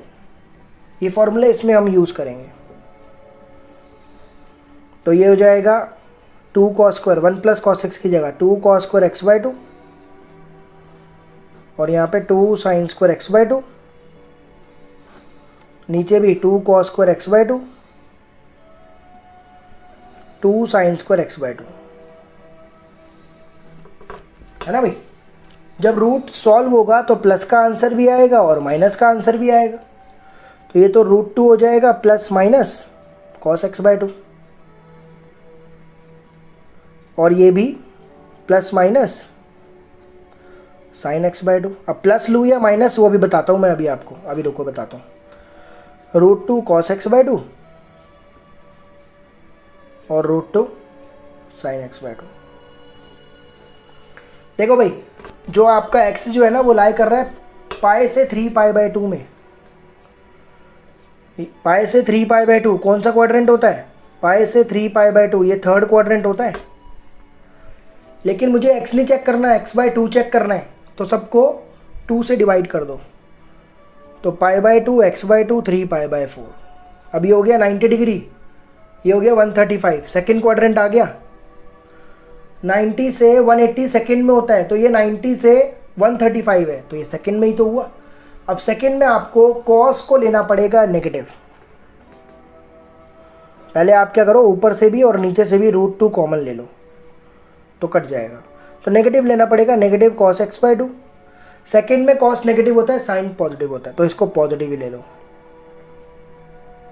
और नीचे से भी रूट कॉमन, तो ये हो जाएगा नेगेटिव cos x/2 और यहाँ पर पॉजिटिव लेंगे, नेगेटिव है तो प्लस माइनस माइनस ही रहेगा sin x/2। ऊपर से भी माइनस कॉमन लो, नीचे से भी माइनस कॉमन लो, तो ये बना cos x/2 minus sin x/2 और माइनस कॉमन लूंगा तो cos x/2 plus sin x/2। तो ये हो जाएगा हमारा tan inverse cos x/2 minus sin x/2 cos x/2 plus sin x/2। अब जब भी tan में cos sin हो तो क्या करते हैं, डिवाइड करेंगे न्यूमरेटर एंड डिनोमिनेटर को बाय cos x/2 से। cos x/2 से दोनों को डिवाइड करो, यहीं पे करना पड़ेगा। तो ये क्या हो जाएगा, tan इनवर्स, इसको cos से करूँगा 1, इसको cos से करूँगा tan बन जाएगा, इसको cos से करूँगा 1 और इसको cos से करूँगा तो tan बन जाएगा, है ना भाई, sin बाय cos tan ही तो होगा। अब मुझे इसको इस फॉर्मूले में कन्वर्ट करना है, किसमें, tan a minus tan b 1 plus tan a tan b। मुझे इसको इस फॉर्मूले में कन्वर्ट करना है ताकि मैं इसको tan a माइनस b बना पाऊँ। तो कैसे करेंगे, 1 को लिखो tan a में तो क्या होगा, tan π/4, तो ये हो गया tan a minus tan b और नीचे क्या लिख दो, 1 plus tan a tan b। अपने आप से लिख सकता हूँ भाई, tan π/4 इसके आगे लिख सकता हूँ, 1 ही तो होता है। तो ये अंदर फॉर्मूला बन गया किसका, tan π/4 माइनस x/2 का, tan कट गया, π/4 माइनस, तो देख लो भाई π/4 माइनस x/2, भाई बहुत ही ज़्यादा आपको भी लग रहा होगा भाई MCQ है क्या ये, क्या बोल दिया CBSE ने MCQ देंगे, तो और ख़तरनाक हो गए। 28 बोल रहा है given that A is a non singular matrix, एक नॉन सिंगुलर मैट्रिक्स है जिसका ऑर्डर 3 है, A² 2A के बराबर है। A का जो ऑर्डर है वो 3x3 है, याद रखना, नॉन सिंगुलर मैट्रिक्स है। तो बोल रहा है 2A डिटर्मिनेंट की वैल्यू बताओ, 2A डिटर्मिनेंट की क्या वैल्यू होगी बतानी है। देखो भाई, अगर इसमें मैं दोनों का ही डिटर्मिनेंट निकाल दूँ, डिटर्मिनेंट बोथ साइड दोनों का, तो ये तो पावर में चला जाएगा, पावर बाहर आ जाती है। और आपने एक प्रॉपर्टी पढ़ी होगी k a डिटर्मिनेंट होता है k power n a determinant. जब ये वाला k बाहर आता है तो k की पावर होती है और पावर होती है ऑर्डर। तो ये वाला जब 2 बाहर आएगा तो 2 की पावर n होगी, n क्या है, ऑर्डर, मतलब 2 की पावर 3। तो a डिटर्मिनेंट का स्क्वायर क्या हो गया, 8a डिटर्मिनेंट। ठीक है भाई, यहाँ से आप इसको इधर ले जाओ, माइनस का 8a determinant equal to 0, determinant common ले लो, तो ये बचेगा a determinant minus 8 equal to 0। एक a डिटर्मिनेंट 0 हो गया और एक बार a डिटर्मिनेंट 8 हो गया। इसको रिजेक्ट करना पड़ेगा क्योंकि नॉन सिंगुलर मैट्रिक्स है। नॉन सिंगुलर मैट्रिक्स में डिटर्मिनेंट 0 नहीं होता, तो यानी कि डिटर्मिनेंट क्या है, 8 है। मुझे क्या निकालना है, 2a डिटर्मिनेंट की वैल्यू।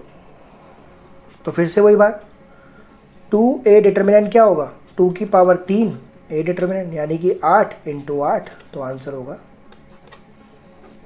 64, है ना। 2a डिटर्मिनेंट यही तो होगा, 2 बाहर आ जाएगा, 2 की पावर 3 8 और ये 8 है, 64 आ गया आंसर। क्वेश्चन नंबर 29 बोल रहा है the value of b for which the function is strictly decreasing over R. बोल रहा है बी की वैल्यू बताओ जिसमें ये स्ट्रिक्टली डिक्रीजिंग है। तो मैंने इसका डेरिवेटिव करा, तो डेरिवेटिव आया 1 minus sine x. Cos x का डेरिवेटिव क्या होता है? 1 माइनस साइन एक्स। ठीक है भाई। देखो भाई बी तो खत्म ही हो गया। भाई मुझे बताना है बी की वैल्यू जिस पर ये डिक्रीजिंग हो। अब ये डिक्रीजिंग हो या इंक्रीजिंग हो, बी का इस पर क्या फ़र्क पड़ेगा? कुछ नहीं। तो लिखेंगे no value of b exist. भाई यहाँ पर इंक्रीजिंग डिक्रीजिंग तो एक्स पर बेस्ड हो गया ना, तो बी तो खत्म ही हो गया। तो बी की वैल्यू का इस पर इफेक्ट नहीं पड़ेगा। देखो भाई बोल रहा है R be the relation in the set N. Set जो है ना वो नेचुरल नंबर पर है, आर रिलेशन है। रिलेशन क्या है ऑर्डर्ड पेयर के बीच में? कि ए जो है ना वो बी से 2 कम है। ध्यान से समझ लो रिलेशन, ए बी से 2 कम है और बी की वैल्यू 6 से ज़्यादा है। तो भाई ऐसे ऑर्डर्ड पेयर जहाँ पर 6 से कम है वो तो काट ही दो, ये भी कट गया, ये 4 नहीं हो सकता। बाकी सब में 6 से ज़्यादा, पहला ऑप्शन तो गलत ही हो गया। अब आपको लेना है कि ए जो है वो बी से 2 कम है। यहाँ पर देखो बी 8 है तो इसमें 2 कम करा 6 आ रहा है, 3 थोड़ी, यही गलत है। तो ये वाला ऑप्शन होगा, ए जो है बी से 2 कम, 8 से 2 कम 6 8। अब देखिए क्वेश्चन नंबर 31। ये क्वेश्चन है कॉन्टिन्यूटी एंड डिफरेंशिएबिलिटी से। इसमें बोल रहा है द पॉइंट और points at which the function gives this. ये जो फंक्शन है बोल रहा है कॉन्टिन्यूअस होगा। आप एक पॉइंट बताओ या बड़े सारे पॉइंट्स बताओ जिस पर ये फंक्शन कॉन्टिन्यूअस है। तो देखिए इसमें ना एक फंक्शन यूज है ये वाला मॉड्यूलस एक्स। इसके बारे में मैं आपको थोड़ा सा बता दूं।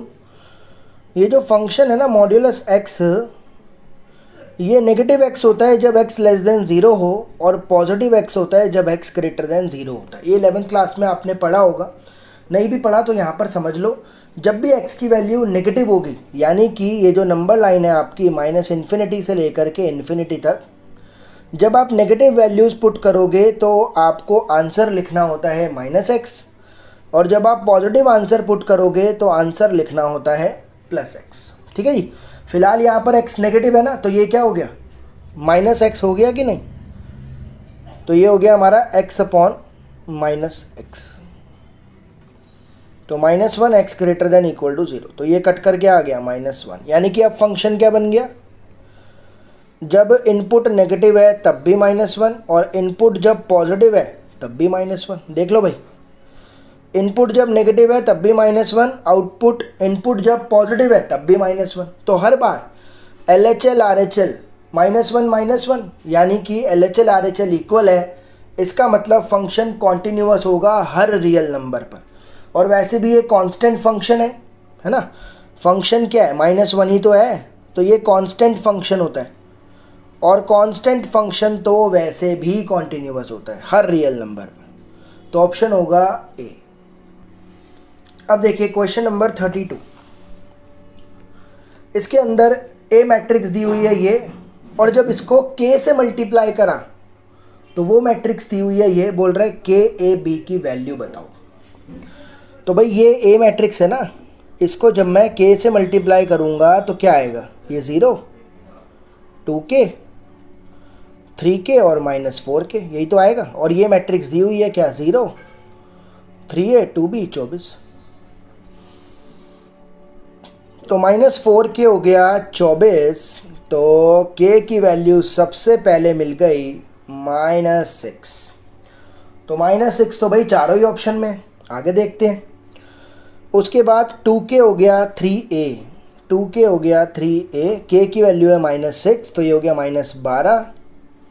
तो a आ गया -4। चलो जी, -6 और -4 कहीं पर भी नहीं है, बस यहाँ पर है। तो यही वाला ऑप्शन करेक्ट होगा। आपको b निकालना है तो निकाल लो, कोई दिक्कत नहीं है, वैसे यही आंसर है। 3k = 2b, तो ये हो गया -6 -18, तो b आ गया -9। वैसे यही ऑप्शन था। ठीक है भाई, ऑप्शन से खेलना है हमको, पूरा पूरा सॉल्व करके हमें क्या तंबूरा मिलेगा।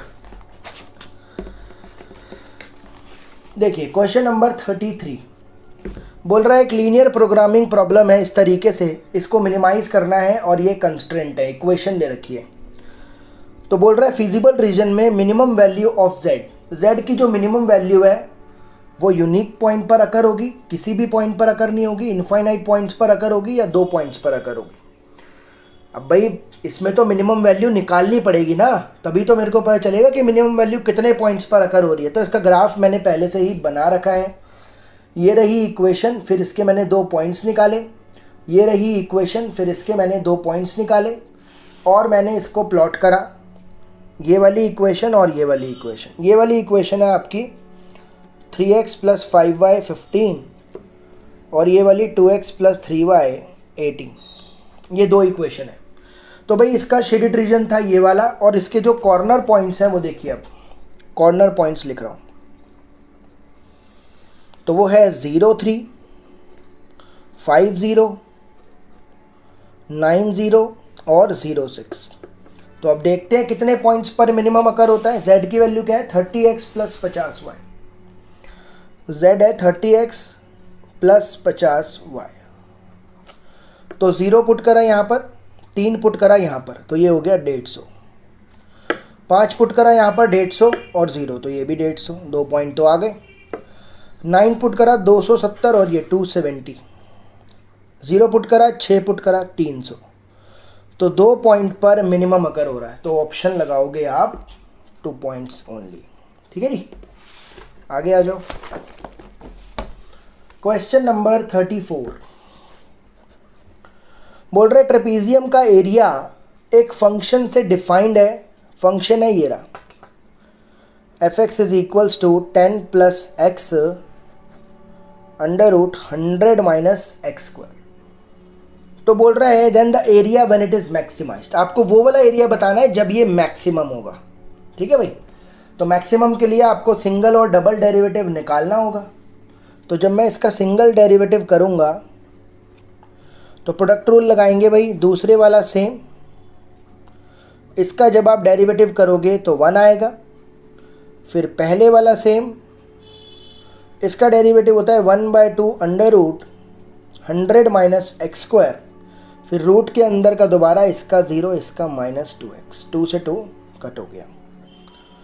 तो ये आया 100 - x² plus 10 + x - x upon में 100 - x²। एलसीएम ले डालो, तो f' अंडर रूट में, मतलब एलसीएम आएगा अंडर रूट में 100 - x²। तो रूट गायब हो जाएगा, 100 - x² लिख दो सीधा, और ये हो जाएगा नेगेटिव में माइनस का 10x माइनस का x²।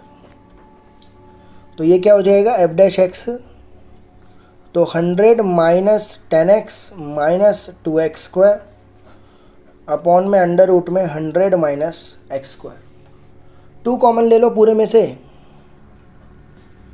तो ये आ जाएगा, माइनस का 2 कॉमन ले लो बल्कि, तो ये हो जाएगा x² + 5x - 50। ठीक है भाई। तो अभी आप इसका जब डबल डेरिवेटिव करोगे ना, इसी में फिर से आपको क्वेश्चन रूल लगाना पड़ेगा। मैं आपको ये डायरेक्ट लिख रहा हूँ। डबल डेरिवेटिव का जो आंसर होगा ना वो होगा 2x³ minus 300x minus 1000 upon में 100 - x² की पावर 3/2। देखो डबल डेरिवेटिव की उतनी कुछ इंपॉर्टेंस है नहीं। अगर वो बोल रहा है एरिया बताओ मैक्सिमम होगा, तो मैक्सिमम होगा ही ना, ऐसे थोड़ी मिनिमम आ जाएगा। समझ रहे हो बात को? डबल डेरिवेटिव निकालने का कोई रोल ही नहीं है भाई। डबल डेरिवेटिव हम कब निकालते हैं? जब मेरे को चेक करना हो मैक्सिमम है कि मिनिमम है। यहाँ पे चेक ही नहीं करना आपको, मैक्सिमम होगा ही होगा। तो डबल डेरिवेटिव वैसे ये होगा, क्वेश्चन रूल से आप खुद से निकाल सकते हो। अब आपको x चाहिए है ना, तो उसके लिए आपको सिंगल डेरिवेटिव को रखना पड़ेगा 0। तो -2 x² + 5x - 50 अपॉन में 100 - x² = 0। तो ये 0 हो जाएगा, -2 भी 0 हो जाएगा। तो ये आ गया, मिडल टर्म कर दो, 10 5 = 50 प्लस का 10x माइनस का 5x माइनस का 50, x common x + 10 minus 5 common x + 10, एक बार x प्लस 10, एक बार x minus 5 equal to 0। x plus 10 के आगे 0, x माइनस 5 के आगे 0, x आ जाएगा 5 और x आ जाएगा -10। देखो भाई x तो साइड है ना, साइड कभी नेगेटिव हो नहीं सकती, तो एरिया मैक्सिमम होगा जब x की वैल्यू क्या है 5। एरिया मैक्सिमम होगा जब x की वैल्यू 5 है, side can never be negative. अब आपको मैक्सिमम एरिया चाहिए ना, तो यहाँ पर आ जाओ, इसमें 5 पुट करो, तो ये हो जाएगा 10 प्लस 5 अंडर रूट 100 माइनस 5 का स्क्वायर 25, तो ये हो जाएगा 15 रूट में 75। रूट 75 होता है 5√3, तो आंसर आ जाएगा 75√3 सेंटीमीटर स्क्वायर। तो जिसने बुक करी होगी, ये बुक का एक एग्जाम्पल है एओडी चैप्टर का, तो वो डायरेक्ट भी इसको लगा सकता है जिसने बुक करी हुई है।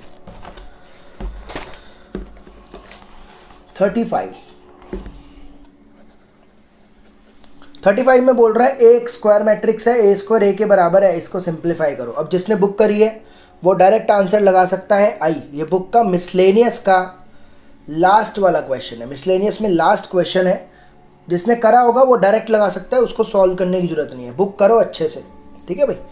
मैं आपको सॉल्व करके बताता हूँ। यहाँ पर फॉर्मूला लग रहा है a प्लस बी का क्यूब, फॉर्मूला होता है a cube plus b cube plus 3a square b 3ab square. तो ये क्या हो जाएगा, i cube plus a cube plus 3a square b 3ab square minus का 7a। तो भाई i की कोई भी पावर हो, i हो, i स्क्वायर हो, i क्यूब हो, इन सब का आंसर i होता है। तो यहाँ पर मैंने i लिख दिया और इसको लिख दिया a square into A, I square होता है i, और यहाँ पर a स्क्वायर दिया हुआ है a माइनस 7a। तो ये हो गया i, a स्क्वायर दिया हुआ है a। किसी भी मैट्रिक्स को जब आप आइडेंटिटी से मल्टीप्लाई करोगे तो वही का वही आ जाएगा। तो ai a हो गया, ai a हो गया, यहाँ पर भी a स्क्वायर हो गया plus 6a minus 7a। a square a दिया हुआ है, a plus 6a minus 7a, तो i plus 7a minus 7a। तो देख लो भाई, तो आंसर क्या है, आइडेंटिटी मैट्रिक्स, ठीक है जी। ये तो सीधा ही क्वेश्चन है, बहुत ही, मुझे लग रहा है 1-2 साल हो गए मुझे पेपर करवाते हुए, और बहुत ही टाइम बाद ये क्वेश्चन आया जिसमें आपको डायरेक्ट टिक करना है। इतना ज़्यादा सॉल्व करना पड़ रहा है, ये ऑब्जेक्टिव तो इन्होंने ऐसे ही नाम दे दिया है बस। तो tan इनवर्स x y है, तो y का आंसर क्या होता है भाई, इसकी रेंज क्या होती है, -π/2 से π/2, मतलब आंसर क्या होगा C, -π/2 से π/2। शुक्र है एक क्वेश्चन तो आया जिसमें सिर्फ टिक लग रहा है। 37 बोल रहा है एक A सेट है 1 2 3 और एक B सेट है 4 5 6 7। फंक्शन है 1 को 4 से लिंक करा, 2 को 5 से लिंक करा, 3 को 6 से लिंक करा। तो बोल रहा है f इज बेस्ट डिफाइंड, क्या सब्जेक्टिव होगा, इंजेक्टिव होगा, बाइजेक्टिव होगा, फंक्शन होगा। देखो भाई ये 1 1 तो है, क्योंकि हर एक एलिमेंट की यूनिक इमेज है, 1 की 4, 2 की 5, 3 की 6। ये ऑन टू नहीं है क्योंकि 7 की कोई प्री इमेज नहीं है, तो ये सिर्फ 1 1 होगा, यानी कि ये इंजेक्टिव होगा। बात समझ में आ गई। 30, देखो भाई ये 39 है एक्चुअली में, मैंने इसको गलती से पहले लिखा गया, थोड़ा बुरा मत मानना इस बात पे, कोई बात नहीं, हम 39 पहले कर दे रहे, अरे नहीं, बड़े बुरा मत मानो, कोई बात नहीं। 39 हम पहले कर रहे हैं और 38 फिर इसके बात कर लेंगे, पीछे पेज पर लिखा हुआ है।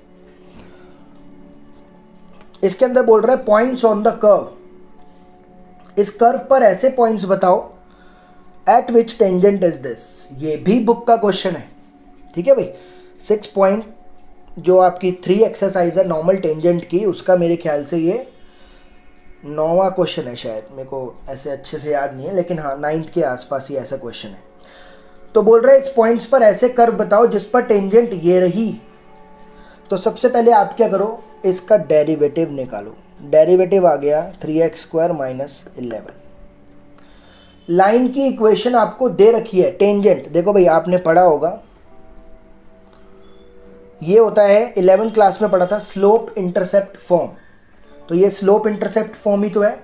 तो यहाँ पर लाइन का स्लोप 1 हो गया कि नहीं, कंपेयर कर लो इसके साथ, m 1 ही तो हो गया।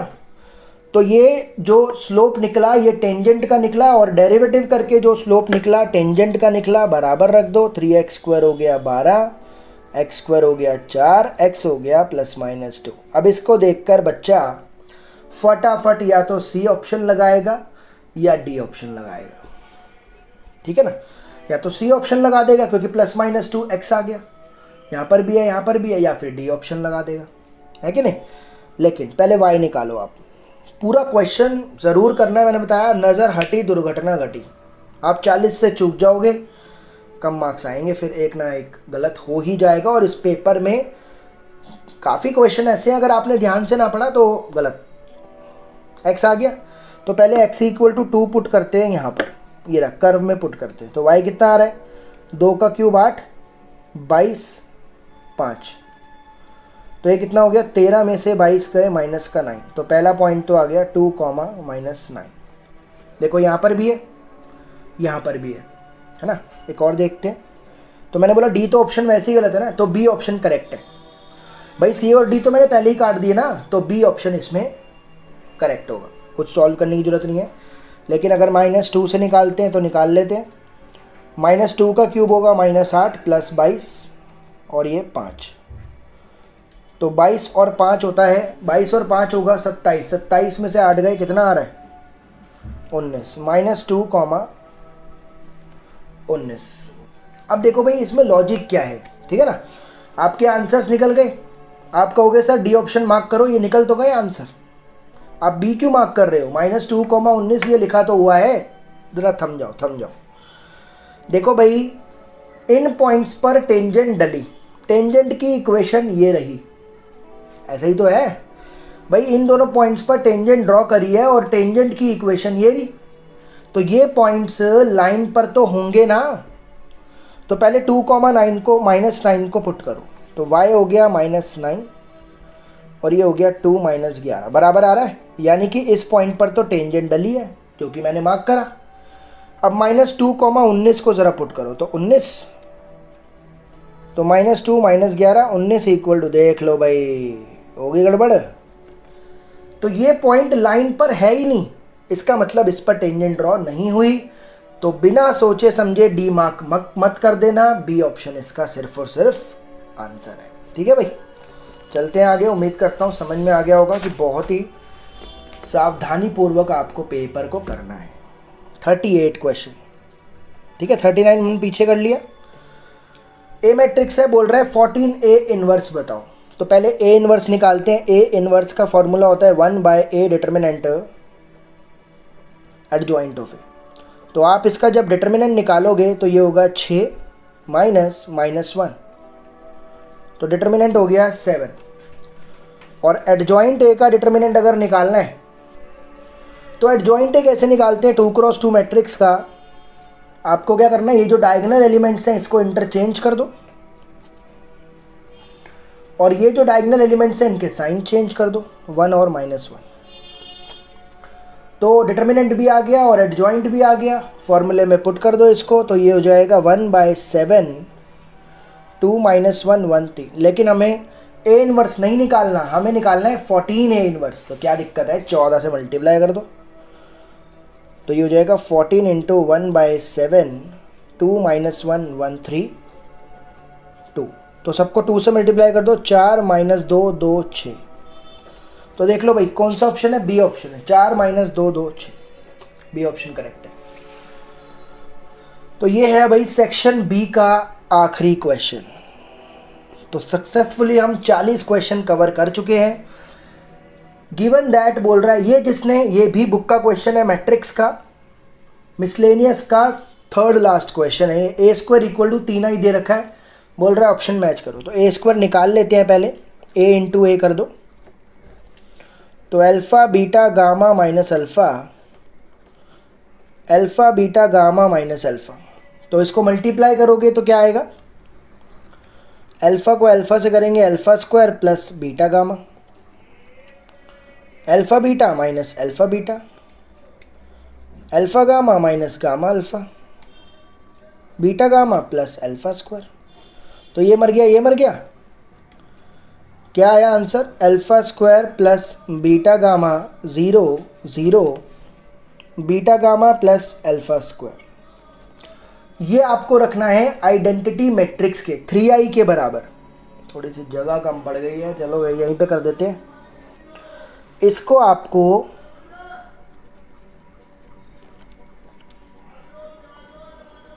आपको रखना है 3i क्या होता है? i होगा 1001, 3i क्या होगा? 3003। तो इसको जब आप 3 के बराबर रखोगे alpha square plus beta gamma को 3 और दोनों को उस तरफ ले जाओगे तो आपका ऑप्शन मैच कर जाएगा पहले वाला, सॉरी सी वाला। तो सी ऑप्शन इसका बिल्कुल करेक्ट है। अब चलते हैं भाई सेक्शन सी की तरफ।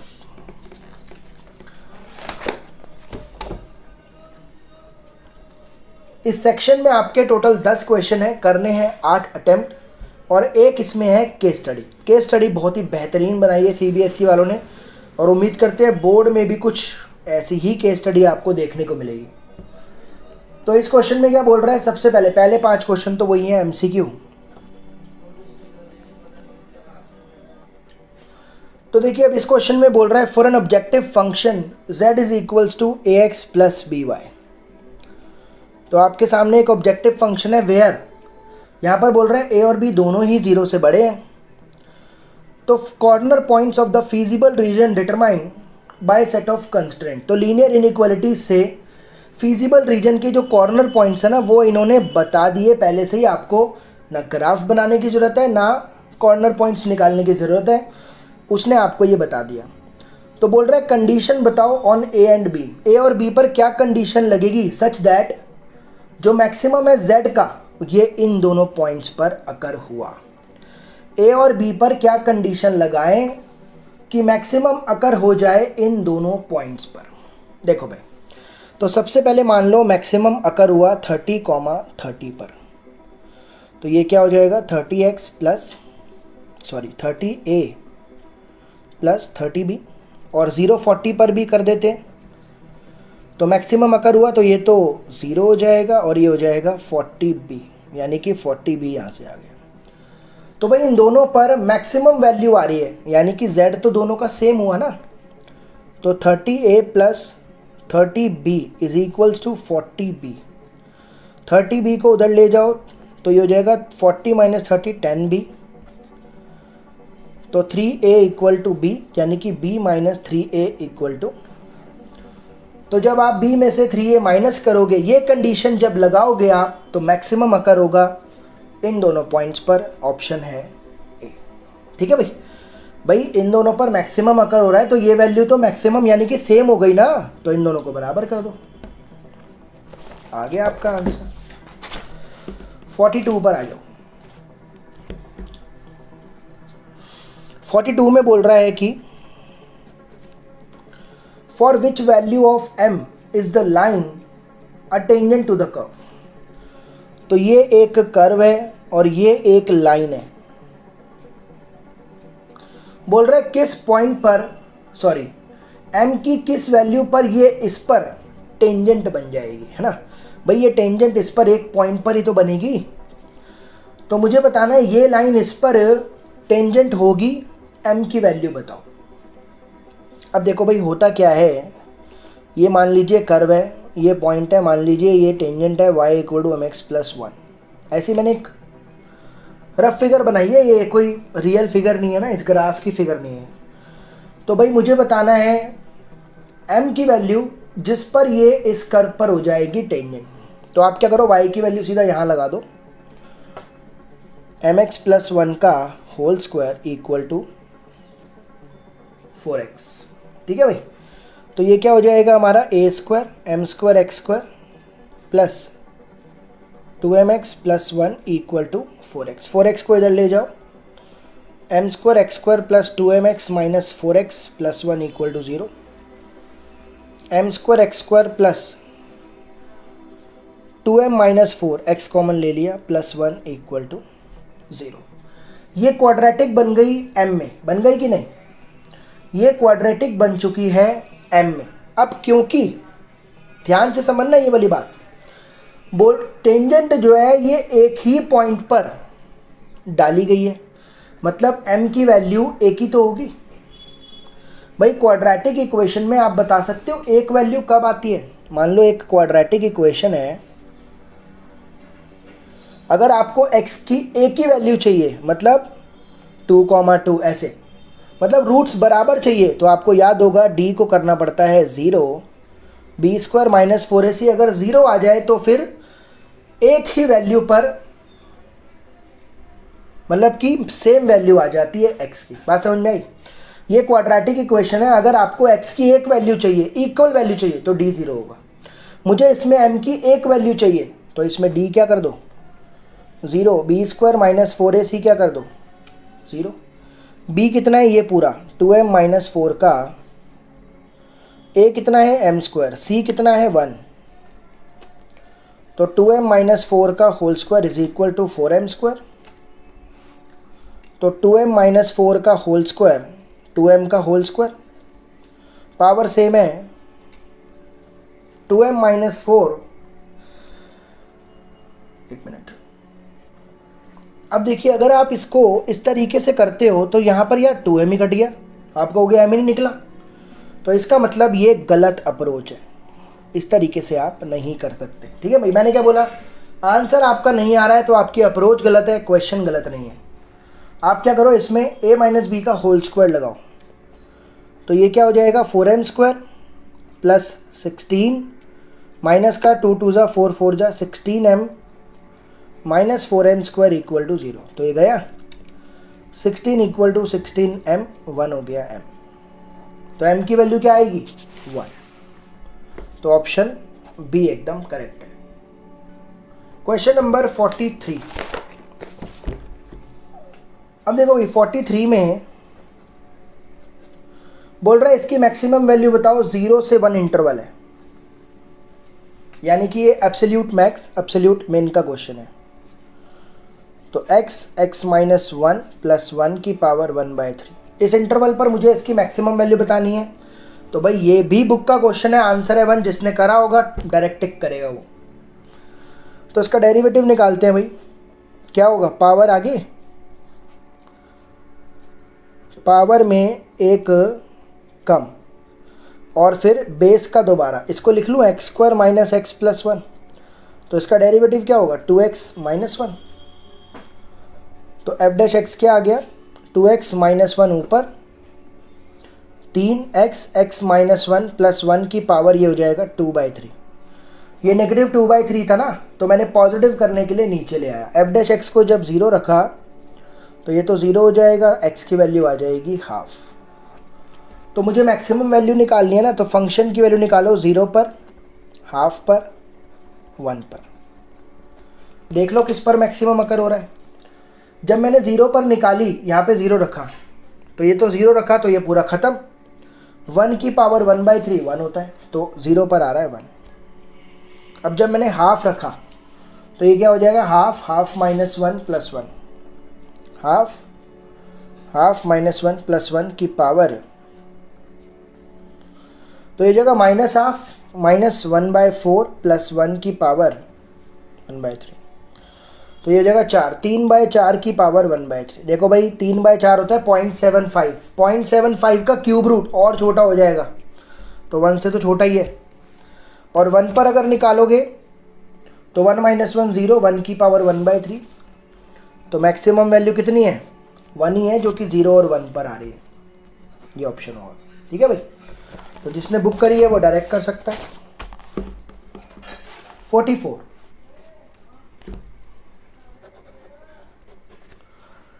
बोल रहा है लीनियर प्रोग्रामिंग प्रॉब्लम में जो ये कंस्ट्रेंट है, जो ये इक्वेशंस हैं, इसका फिजिबल रीजन बताओ। ये 4 ऑप्शन है, फिजिबल रीजन बताना है कहाँ पर है। तो मैं आप को एक रफ फिगर बना के दिखा देता हूँ।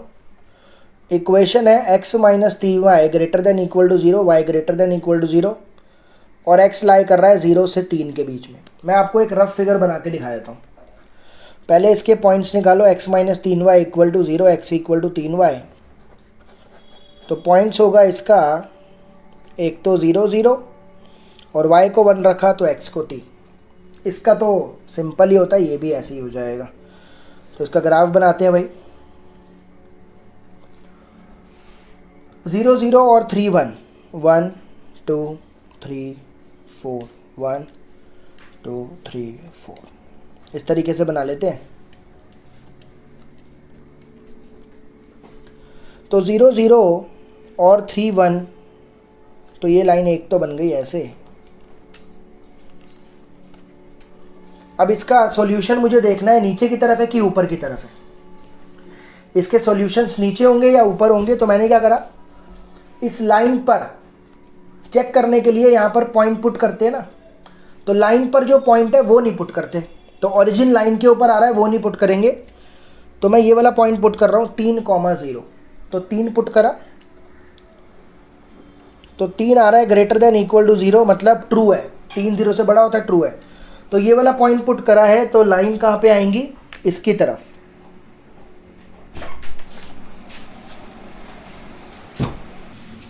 ठीक है जी। तो इसके सॉल्यूशंस नीचे की तरफ है।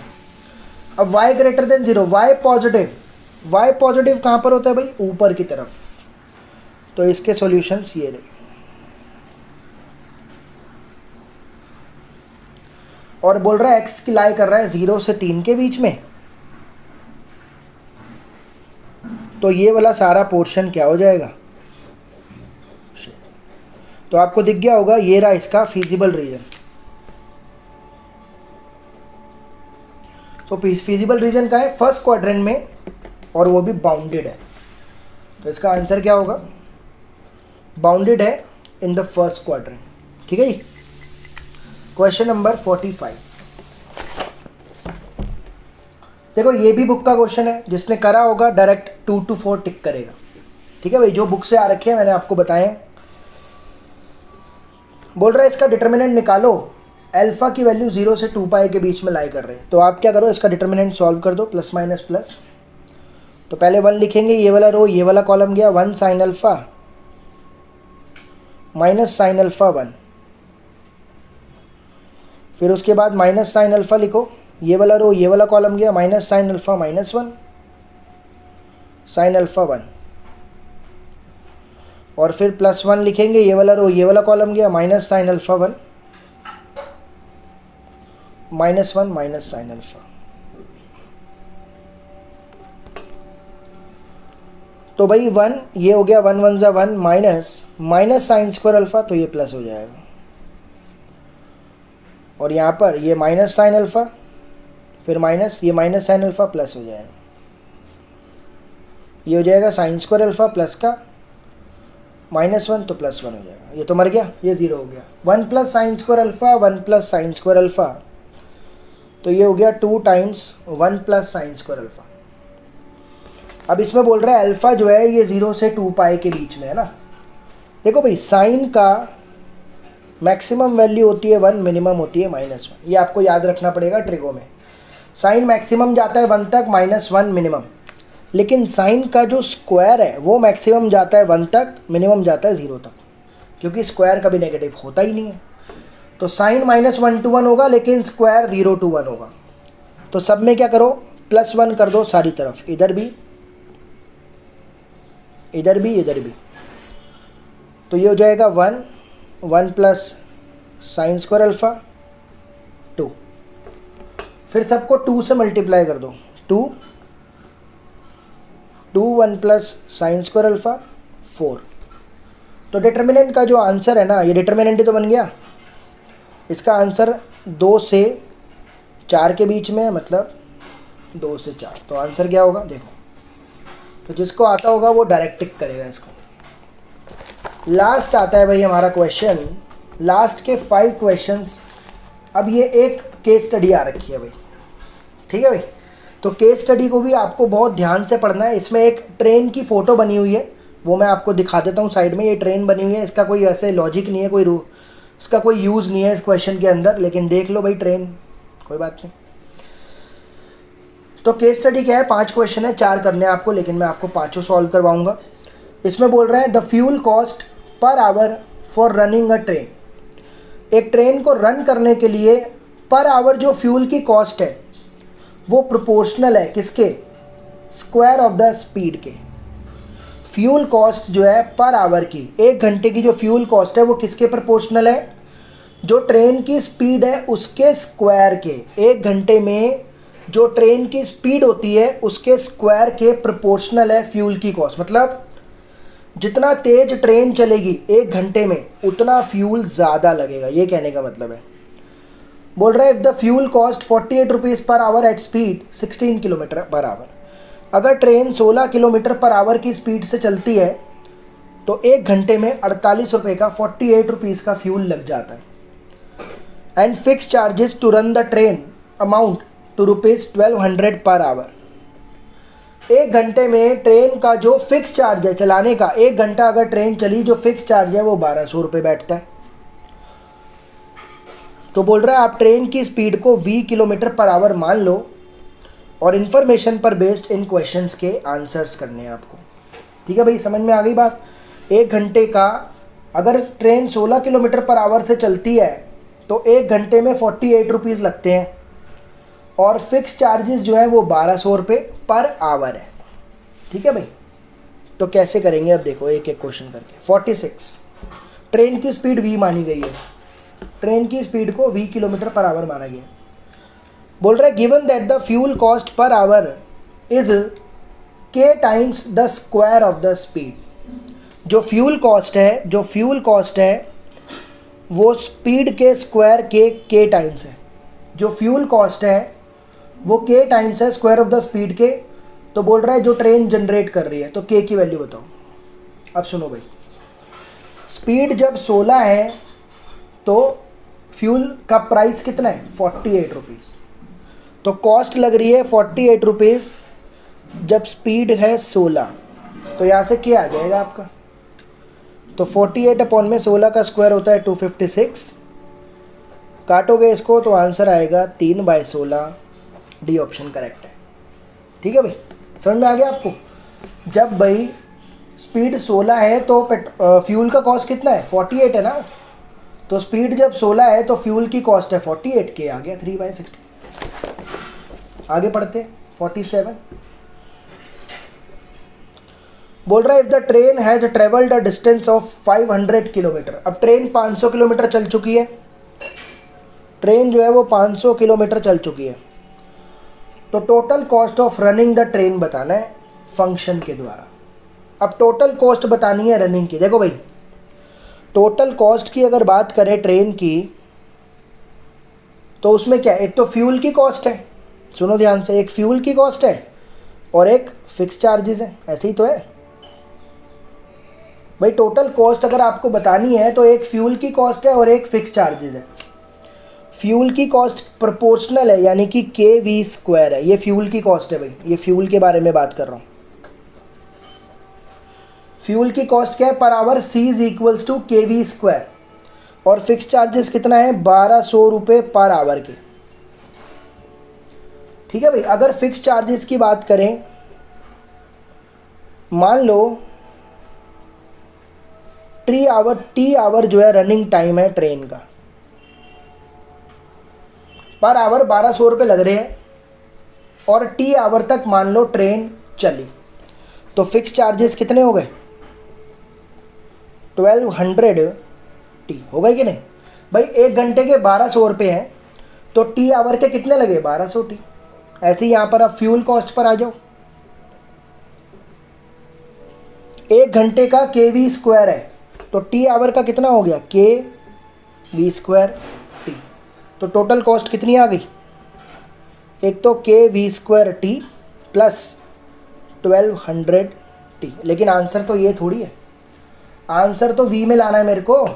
देखो भाई, अब टाइम का फॉर्मूला होता है distance upon speed. Distance travel किया है 500, स्पीड है v। पुट करो यहाँ पर, k की वैल्यू भी पुट कर दो, 3/16 v², टाइम की जगह 500/v, और प्लस यहाँ पर भी पुट कर दो 500/v। तो ये 2 के टेबल में गया 8 पर, 2 के टेबल में गया 250 पर, 2 के टेबल में गया 4 पर, 125 पर। 125 × 3 हो जाएगा 375/4v, और ये हो जाएगा 6 लाख। तो ये हो गया टोटल कॉस्ट स्पीड पर बेस्ड, ये स्पीड का फंक्शन हो गया अब ये। तो ऑप्शन क्या है, समझ आ गया आपको?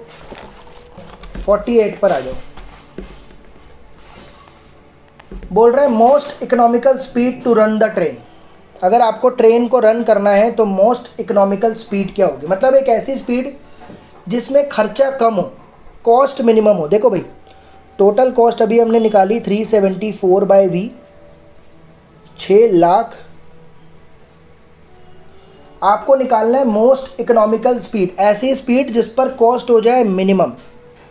तो मिनिमम करनी है तो क्या करो, सिंगल डेरिवेटिव करो। तो ये हो जाएगा 374/5/4, v का 1, और 6 लाख 1/v का डेरिवेटिव होता है -1/v²। तो अगर आपको मोस्ट इकोनॉमिकल स्पीड चाहिए तो इसको रख दो 0। 375/4 माइनस 6 लाख v² = 0। 6 लाख को उधर ले जाओ, 375/4 = 6 लाख अपॉन में v² को इधर ले जाओ, 6 लाख इंटू में 4 अपॉन में 375। 5 के टेबल से कट करते हैं, 5 के टेबल में जाएगा 75 पर, ये 12 पर, 4 0 पीछे। 5 के टेबल में ये जाएगा 15 पर और ये 24,000। फिर 5 के टेबल में जाएगा 3 पर और ये 48 पर, और 3 के टेबल में जाएगा 1600 पर। 1600 इंटू 4 हो गया 6400, v हो गया √6400। तो 80 किलोमीटर पर आवर होगी मोस्ट इकोनॉमिकल स्पीड। समझ में आ गई आप बात? आपको मोस्ट इकोनॉमिकल का मतलब है कि पैसा कम लगे। तो कब लगेगा, जब 80 से चलेगी। और लास्ट के 2 क्वेश्चन ये कंपैरेटिवली सिंपल है। बोल रहा है फ्यूल कॉस्ट बताओ, ट्रेन को रन करने के लिए 500 किलोमीटर ट्रेन चली मोस्ट इकोनॉमिकल स्पीड पर। सिर्फ फ्यूल कॉस्ट बतानी है। देखो भाई, टोटल कॉस्ट में क्या था, 375/4v plus 6 lakh by v। ये था फ्यूल कॉस्ट, ये था फिक्स चार्जेस, है ना। ये फ्यूल कॉस्ट है, ये फिक्स चार्ज है। मुझे सिर्फ फ्यूल कॉस्ट बताना है, मुझे सिर्फ इससे मतलब है। ठीक है भाई। इकोनॉमिकल स्पीड क्या है, 80 है ना, तो इनटू में कर दो 80। तो 4 के टेबल में 20 पर गया तो 7500 आ गई फ्यूल कॉस्ट। 7500 पर टिक करो। और लास्ट में बोल रहा है कि आप टोटल कॉस्ट बता दो। तो टोटल कॉस्ट के लिए क्या था, 375/4v प्लस 6 लाख। अब ये दोनों निकालने हैं, तो v को 80 पुट करो, 375/4 इंटू 80, 6 लाख बाई 80। यहाँ से आंसर आया 7500, यहाँ से भी आंसर आएगा 7500। तो 15,000 रुपये लगेंगे टोटल। ठीक है भाई। उम्मीद करता हूँ ये पूरा का पूरा सैम्पल पेपर आपको समझ में आया होगा। कोई भी दिक्कत लगी हो तो कमेंट करके ज़रूर बताएं। और मुझसे जुड़ने के लिए इंस्टाग्राम, फेसबुक, व्हाट्सएप सबका लिंक मैंने नीचे डिस्क्रिप्शन में दे रखा है। वहाँ पर आकर के भी आप अपने डाउट्स को पूछ सकते हैं। Thank you so much. मिलते हैं अगली वीडियो में।